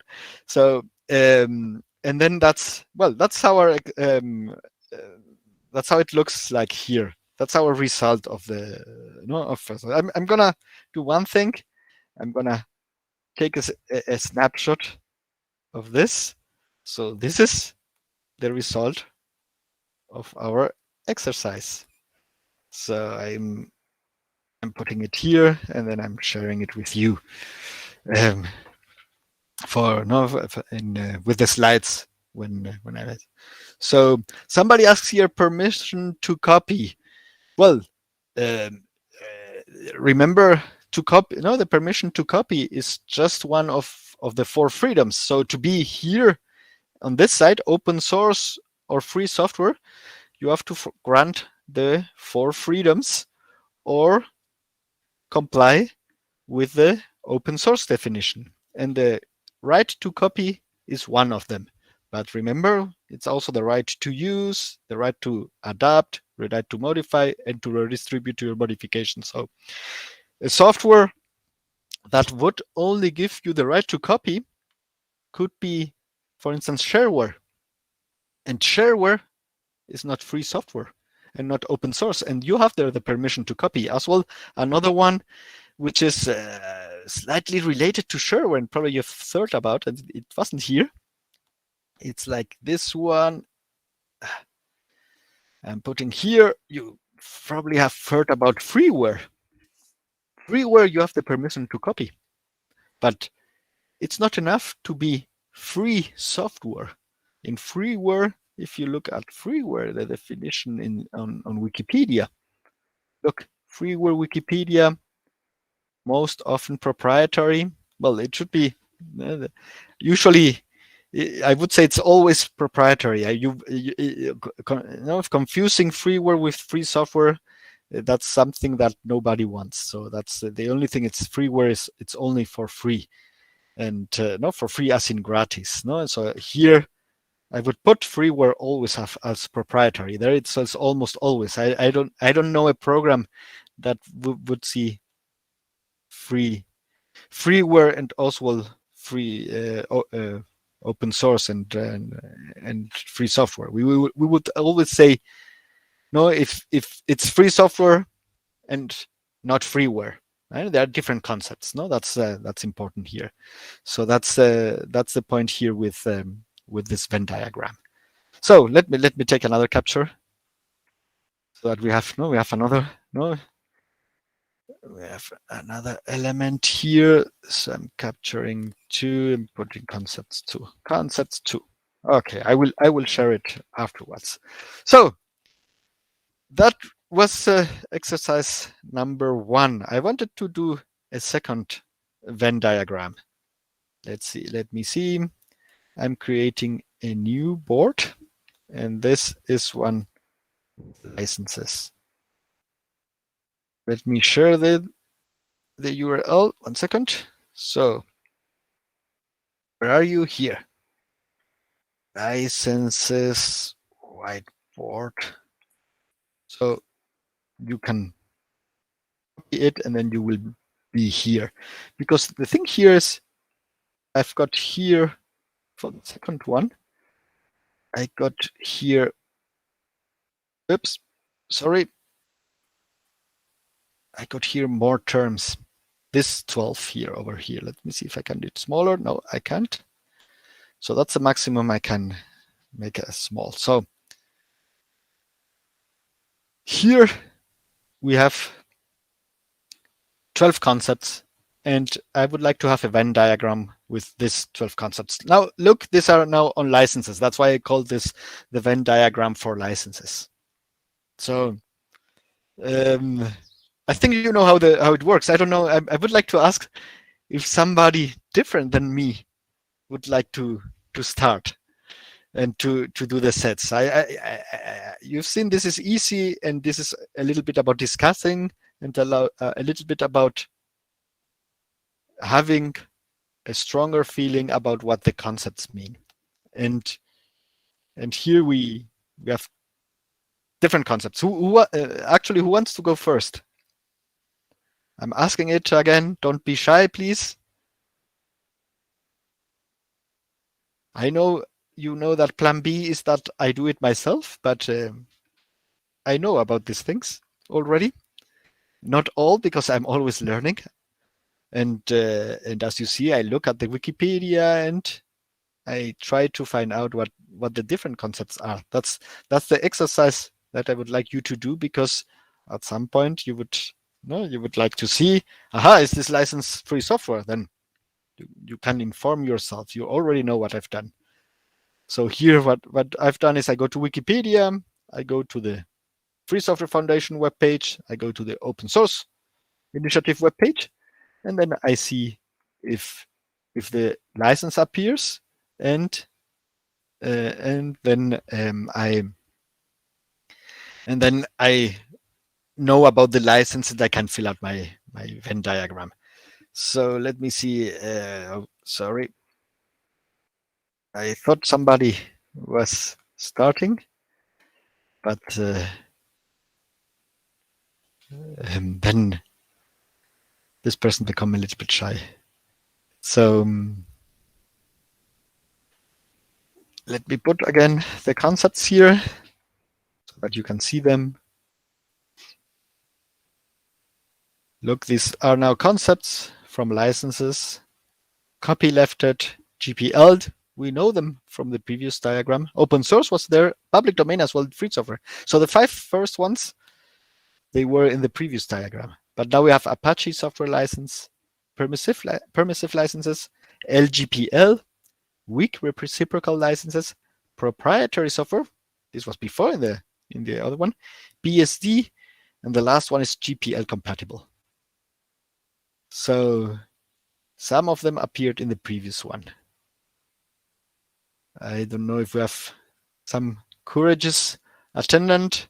It's a pity that I'm not in India, because if I would be on site, then come on, come here to the whiteboard, and then we would have done this exercise better. This is the online mode, and for whatever reason, I think there's maybe a cultural difference. And with my students here, with my Spanish students, maybe that's the language issue or whatever. With my Spanish students, they have been more participating into this, and they like this type of exercises. I've done it before online, and it was some success. So yes,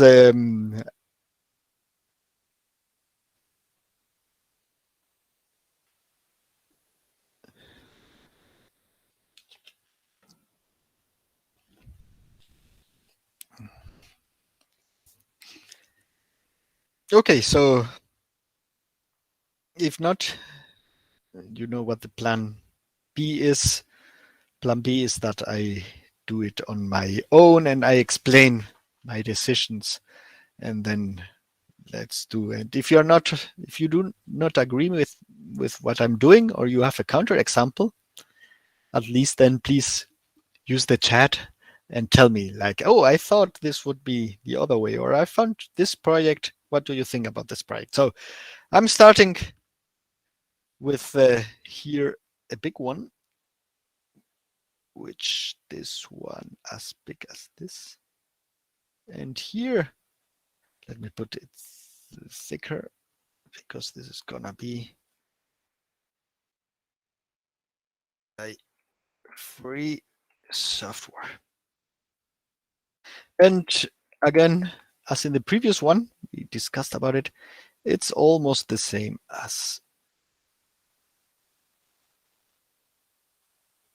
but there might be slight differences to open source. So we already have 2 of them. So we know that for the next one, I'm taking it blue, GPL, copylefted. We know it's both one thing that's a subset that belongs to both. So this is copylefted. And GPL was a type of copylefted.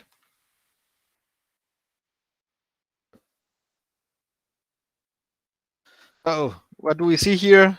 All GPL software is copylefted. All copylefted software is free software and open source. So that's for sure. So, and we have public domain, as I was saying here. Public domain is not copylefted, but it's free software, open source. If let's put it here, as we already know, public domain belongs here. It's with source. I think we have to add. If not, it's proprietary, because you cannot make of some of the freedoms of the 4 freedoms that we were saying. So that's what we have with public domain. So we already have free software, open source, public domain, GPL, copylefted, and then we've got proprietary.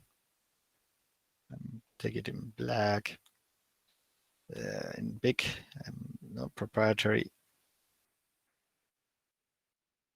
Here a little bit is whatever is outside open source and free software. So everything around here.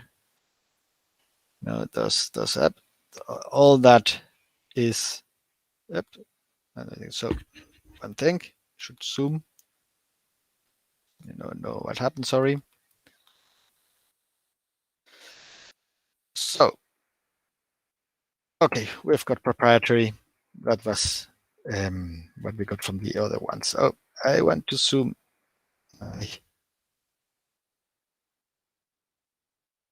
So let's see.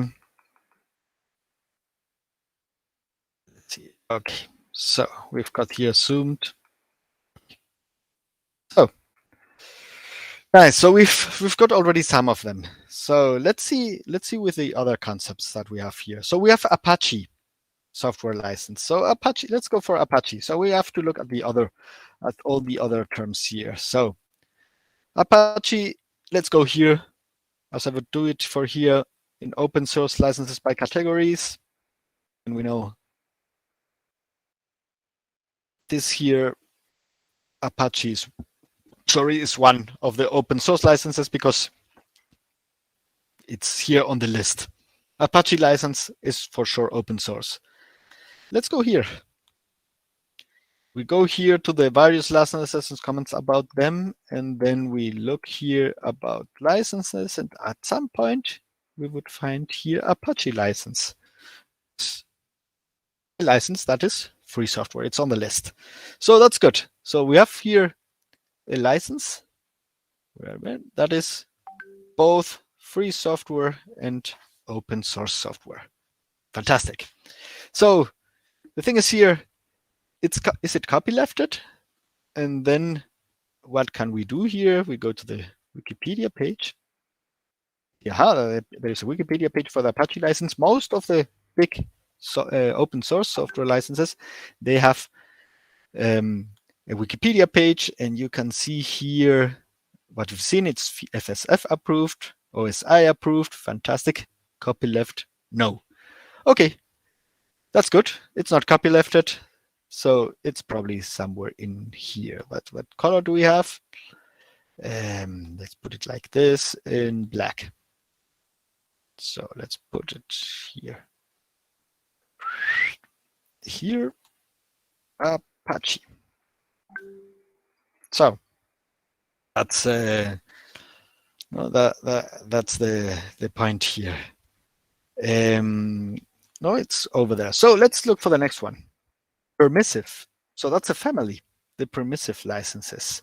So permissive licenses are those licenses that allow you to create a new version that is under any other license. So as we have here in our listing two of them, no? Which is public domain and Apache.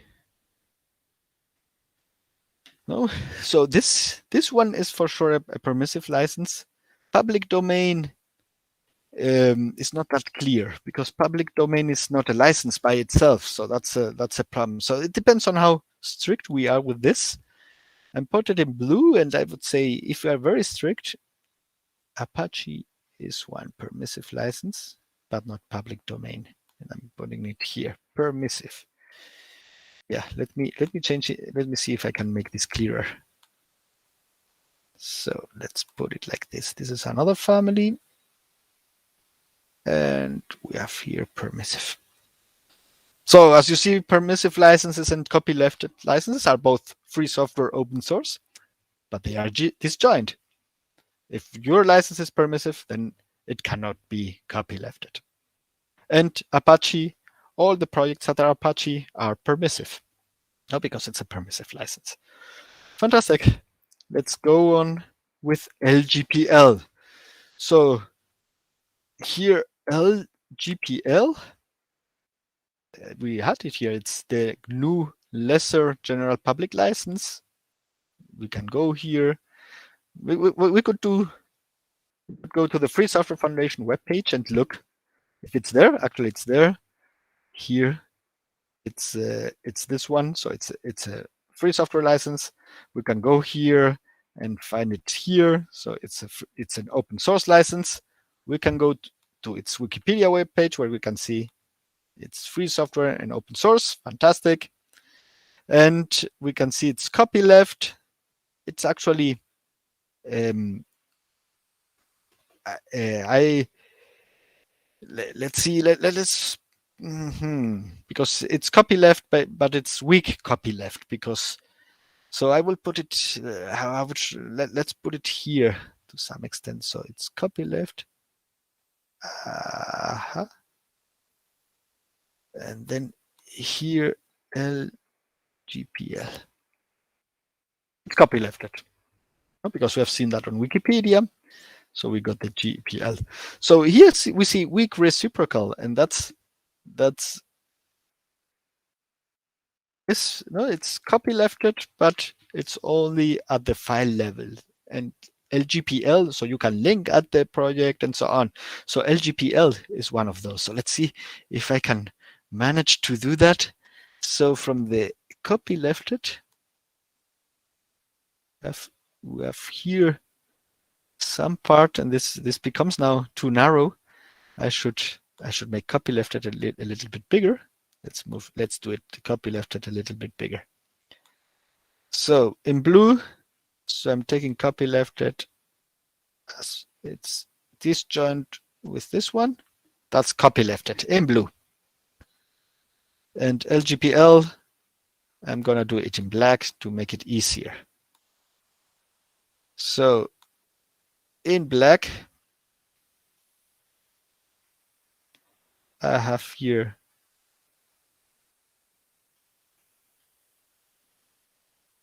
LGPL. And then what other color could we have? It's not easy. Let's put red here. LGPL is one type of weak copyleft. So as you see, all GPL is open source and free software, but it's part of weak copylefted software. So it starts to be very complex because we have, well, proprietary software is easy. It's what is not open source and free software. We have here BSD is the next one. We have 2 to run, no 2 to go. So let's start with BSD. So we have got here BSD. That was the first license I was showing here. The BSD, Berkeley Software Distribution License. And we go to the Wikipedia page and we see this box, which I like a lot, where it says, for whatever reason, it says GPL compatible. No, it says OC approved, no, copyleft, no, and so on. Well, this is the prior BSD. There's the new BSD license, the new one. It's free software, and it should. Why not? Because there's a new. It should put here in the example BSD, the new one. So there are different versions, and the last version, the new BSD one from 99, because this one is from 1990, and the original was from 1988. So the new BSD license, it's 23 years old. It's approved by the Free Software Foundation and by the Open Source Initiative. So it's called the BSD 3 clause. Interesting enough, there were previous versions that were not free software or open source. This one is, so this BSD license isn't copyleft. So it should be, let me see if I find myself. Yep, here. The thing is, it's not permissive. We've seen it's academic. So I'm putting it somewhere over here. Let's hope if it fits, BSD.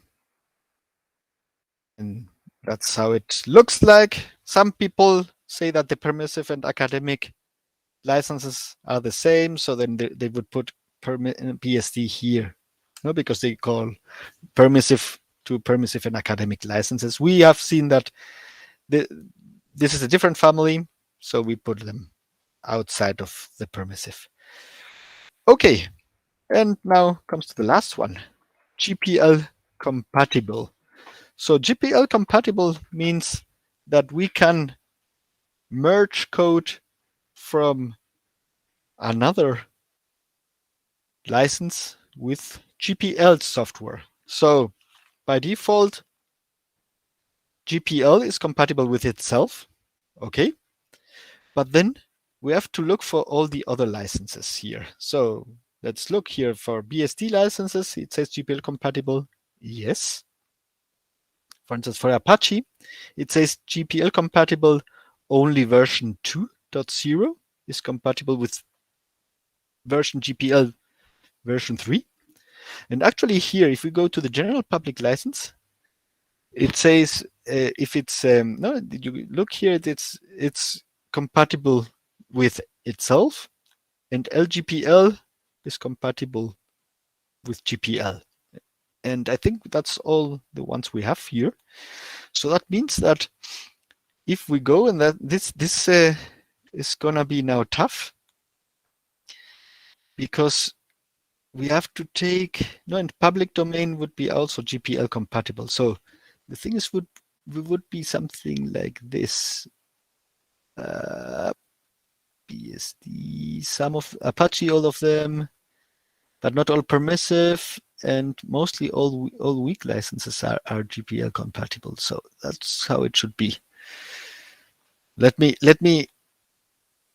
erase this one and do it again, and I'm gonna do a little bit stronger in black, strong and black, and look, all the permissive, all GPL, all BSD, part of Apache, not all, but public domain, and all weak. So, and this thing, this is GPL compatible.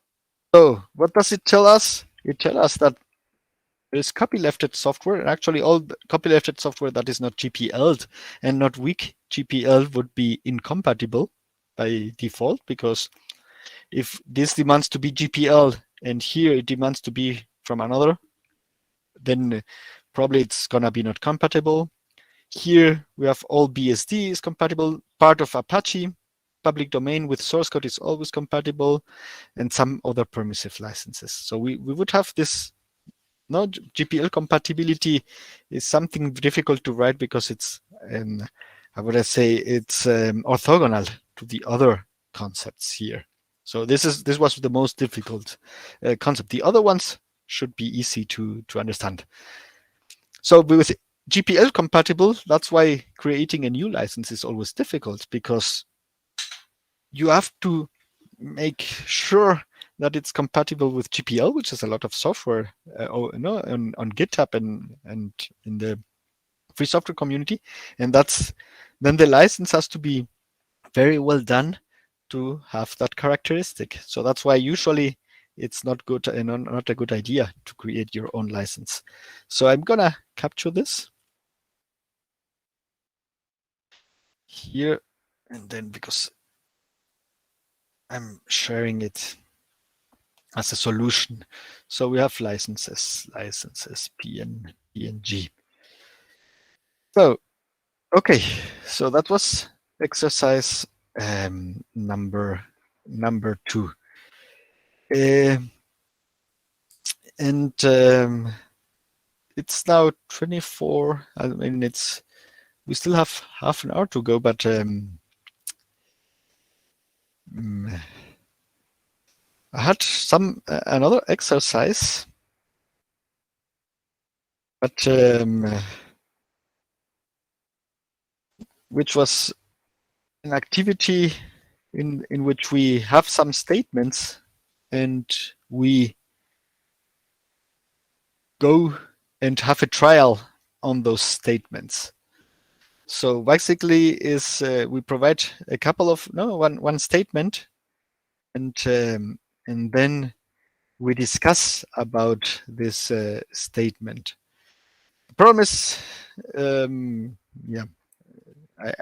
not sure if on your side it's too late, and that's why you are not participating that much. But that this activity requires a major participation on your side, because I would like to do groups and so on. So the thing is, we're gonna do it then differently, because if not, I think I've met with a very shy group online, which is on the other side understanding, and understandable at least.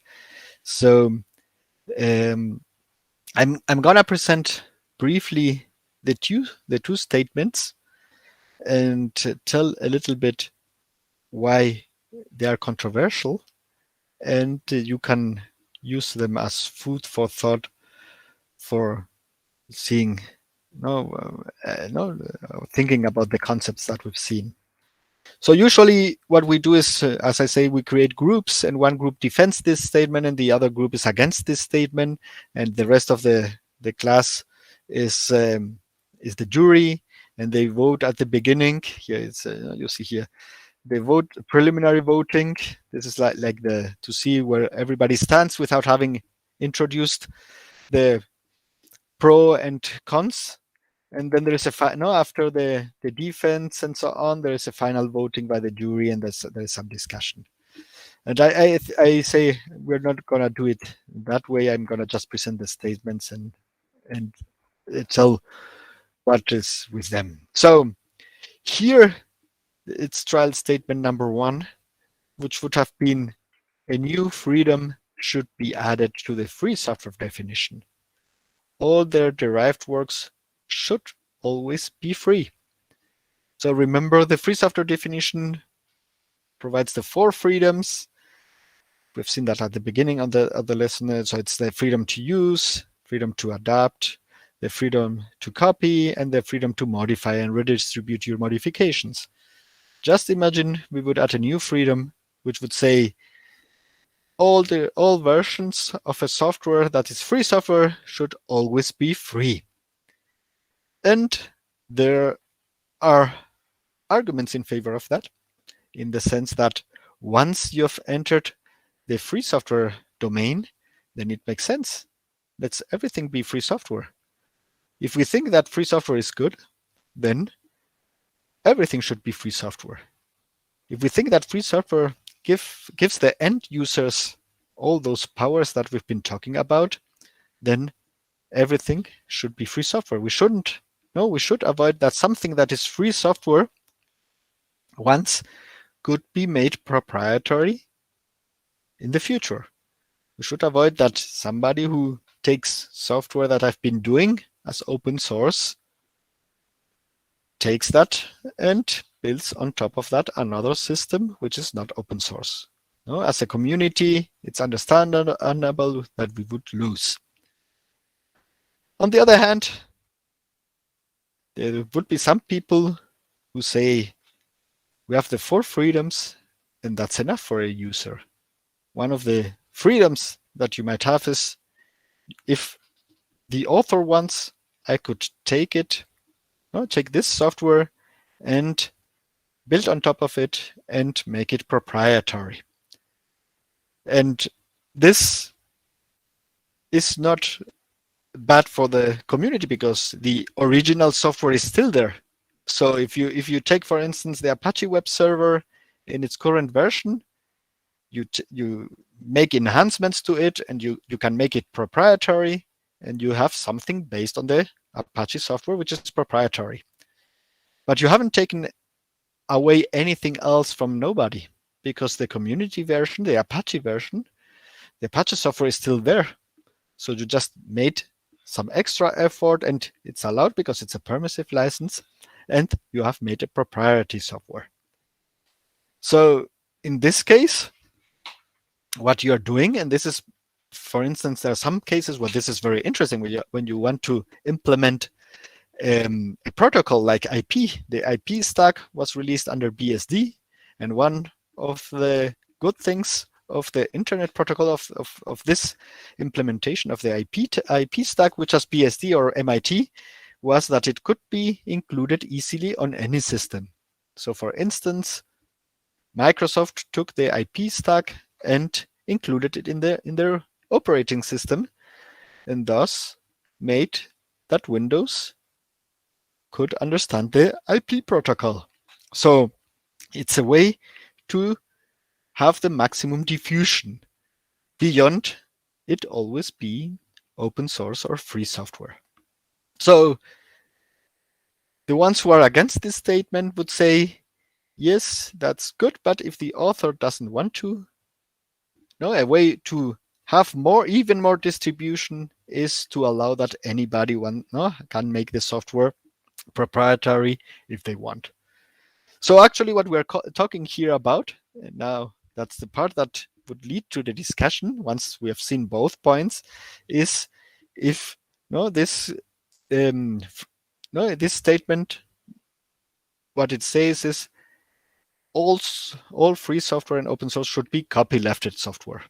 And we see there are other licenses and license families, like the permissive license and the academic licenses, that are not copylefted software. And that's why the derived works are don't have to be free, but they are also free software.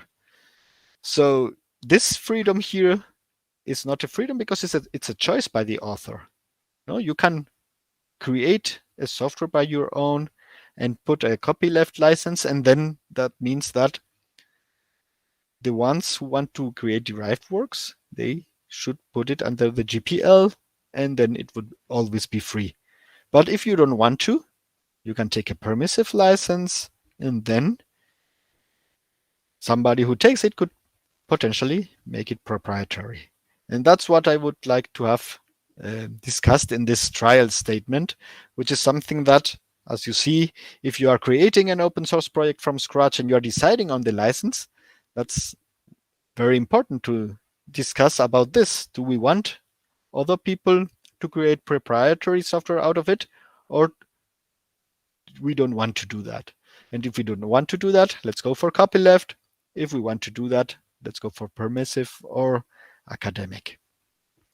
So that was trial number 1.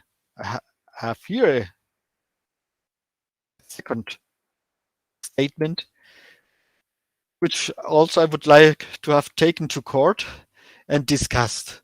The statement says free software or open source, free open source software should always be free, as in gratis. No, we know that free software is free as in freedom. So here there should be, let's say again, a fifth freedom which say free software should always be gratis. So in favor of that, you could say, yeah, actually it's like that. I mean, you go to GitHub and you can download free software always for free. And you can go to the internet, and I would say for 99% of the free software that is available, you could potentially download it for free. So why not adding a fifth rule, a fifth freedom, which says that? It has many benefits as well. I mean, if it's free, as in gratis, then you know about the costs, and you know this is gonna be that way. And then against this statement are those that would say, yes, maybe 99% of the software out there is gratis, but for this 1%, having the possibility of not being gratis is a big game changer. Why that? Just imagine the situation where you are developing free software because they have asked you to develop a new functionality. So you are a Moodle developer and are a freelance Moodle developer, and somebody comes to you and says, look, we want you to create this functionality because at our university, we need to adapt Moodle in that a way that has this functionality. Just imagine the immatriculation system or whatever thing that is specific to a university. So in this case, you would say, look, yes, I can do that. It's so many person months and my salary is this. So this is the sum that you would have to do, and we will have to sign a contract. And of course, I would provide it as free software. So in that regard, even if this is not the common case, it's just 1%, it provides a valuable, I would say a very valuable opportunity, both for the Moodle community, for the developer, and of course for the university wanting to have that functionality. So if we have a rule where it says free software should always be free, then we couldn't have this situation, which would be bad for Moodle, because one of the things that might happen is after I develop this specific functionality, I can release it for free because I already, as a developer, I already got paid for it by a university. That's number one. So the community wins.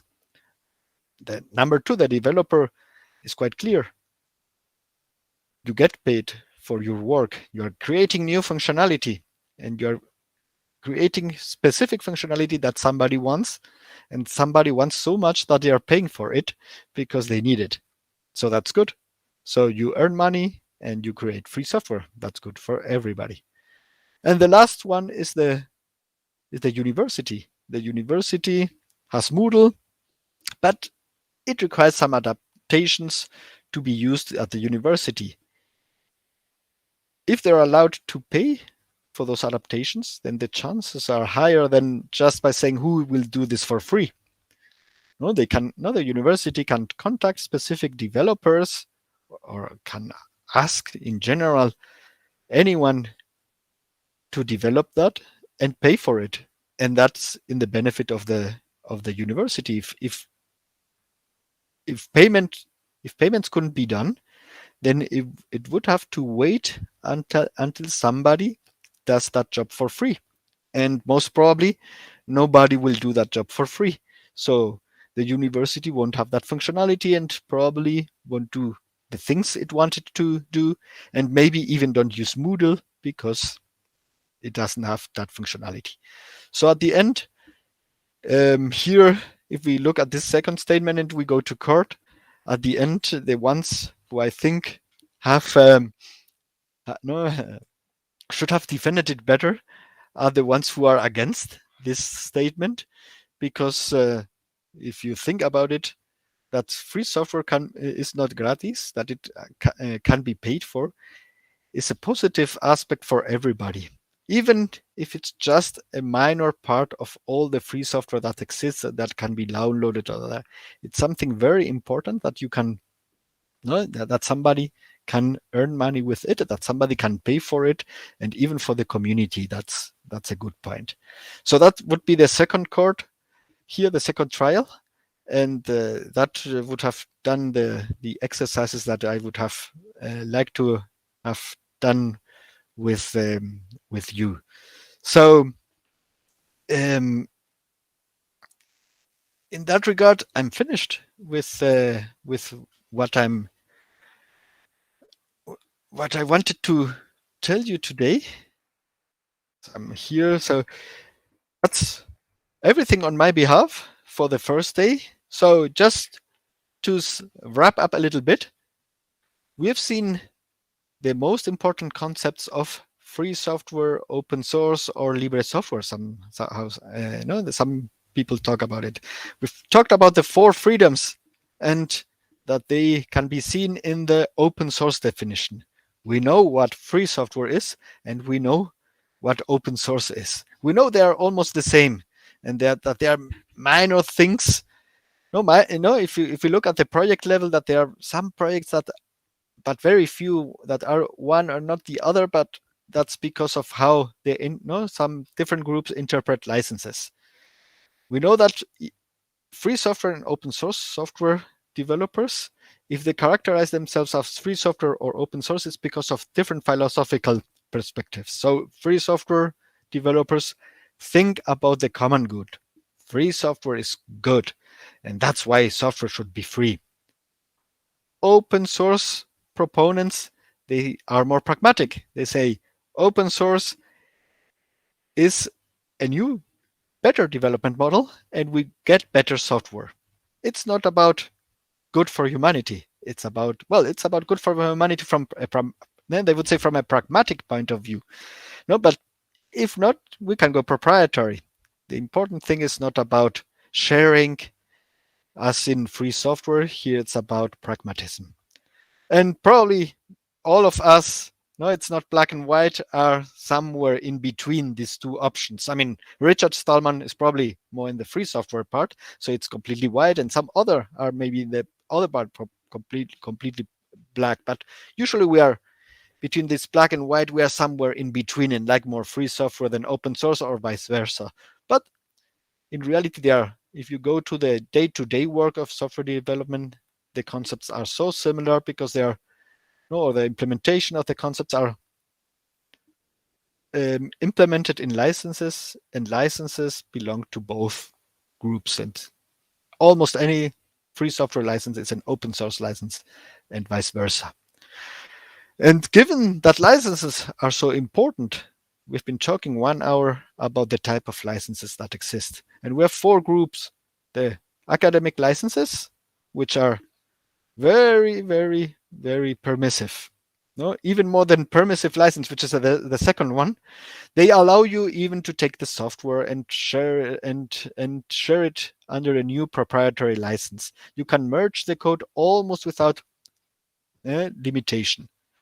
Then we have the reciprocal licenses, which are the copylefted licenses, and they demand that any change done to the software is done under the same rules. So under the same license. And that means that once free software, it's going to be always free software. And we've seen there are 2 types of reciprocal licenses. The weak ones, which are at the file level, so they are allowed to link other software, or the strong one, which is at the project level. And they demand that once something enters the project, everything is copyleft. And that's why they say this is a viral language. And we have seen that there's another concept with this GPL compatibility, which is compatible with the GPL license if you can merge code and so on. So that's what we've seen today. We have then done a couple of exercises with the Venn diagram, and I've discussed the trial. We have more things to show tomorrow and the days afterwards. We will talk about business models, development models, quality, and evaluation. So I hope to see that tomorrow, not with me, but I will be back on Wednesday. I hope to see you the following days with renewed energy. It was my pleasure to give you the talks today, and I wish you, all of you, a nice evening there in India, a nice morning here in Spain. Thank you, and see you tomorrow. Bye-bye.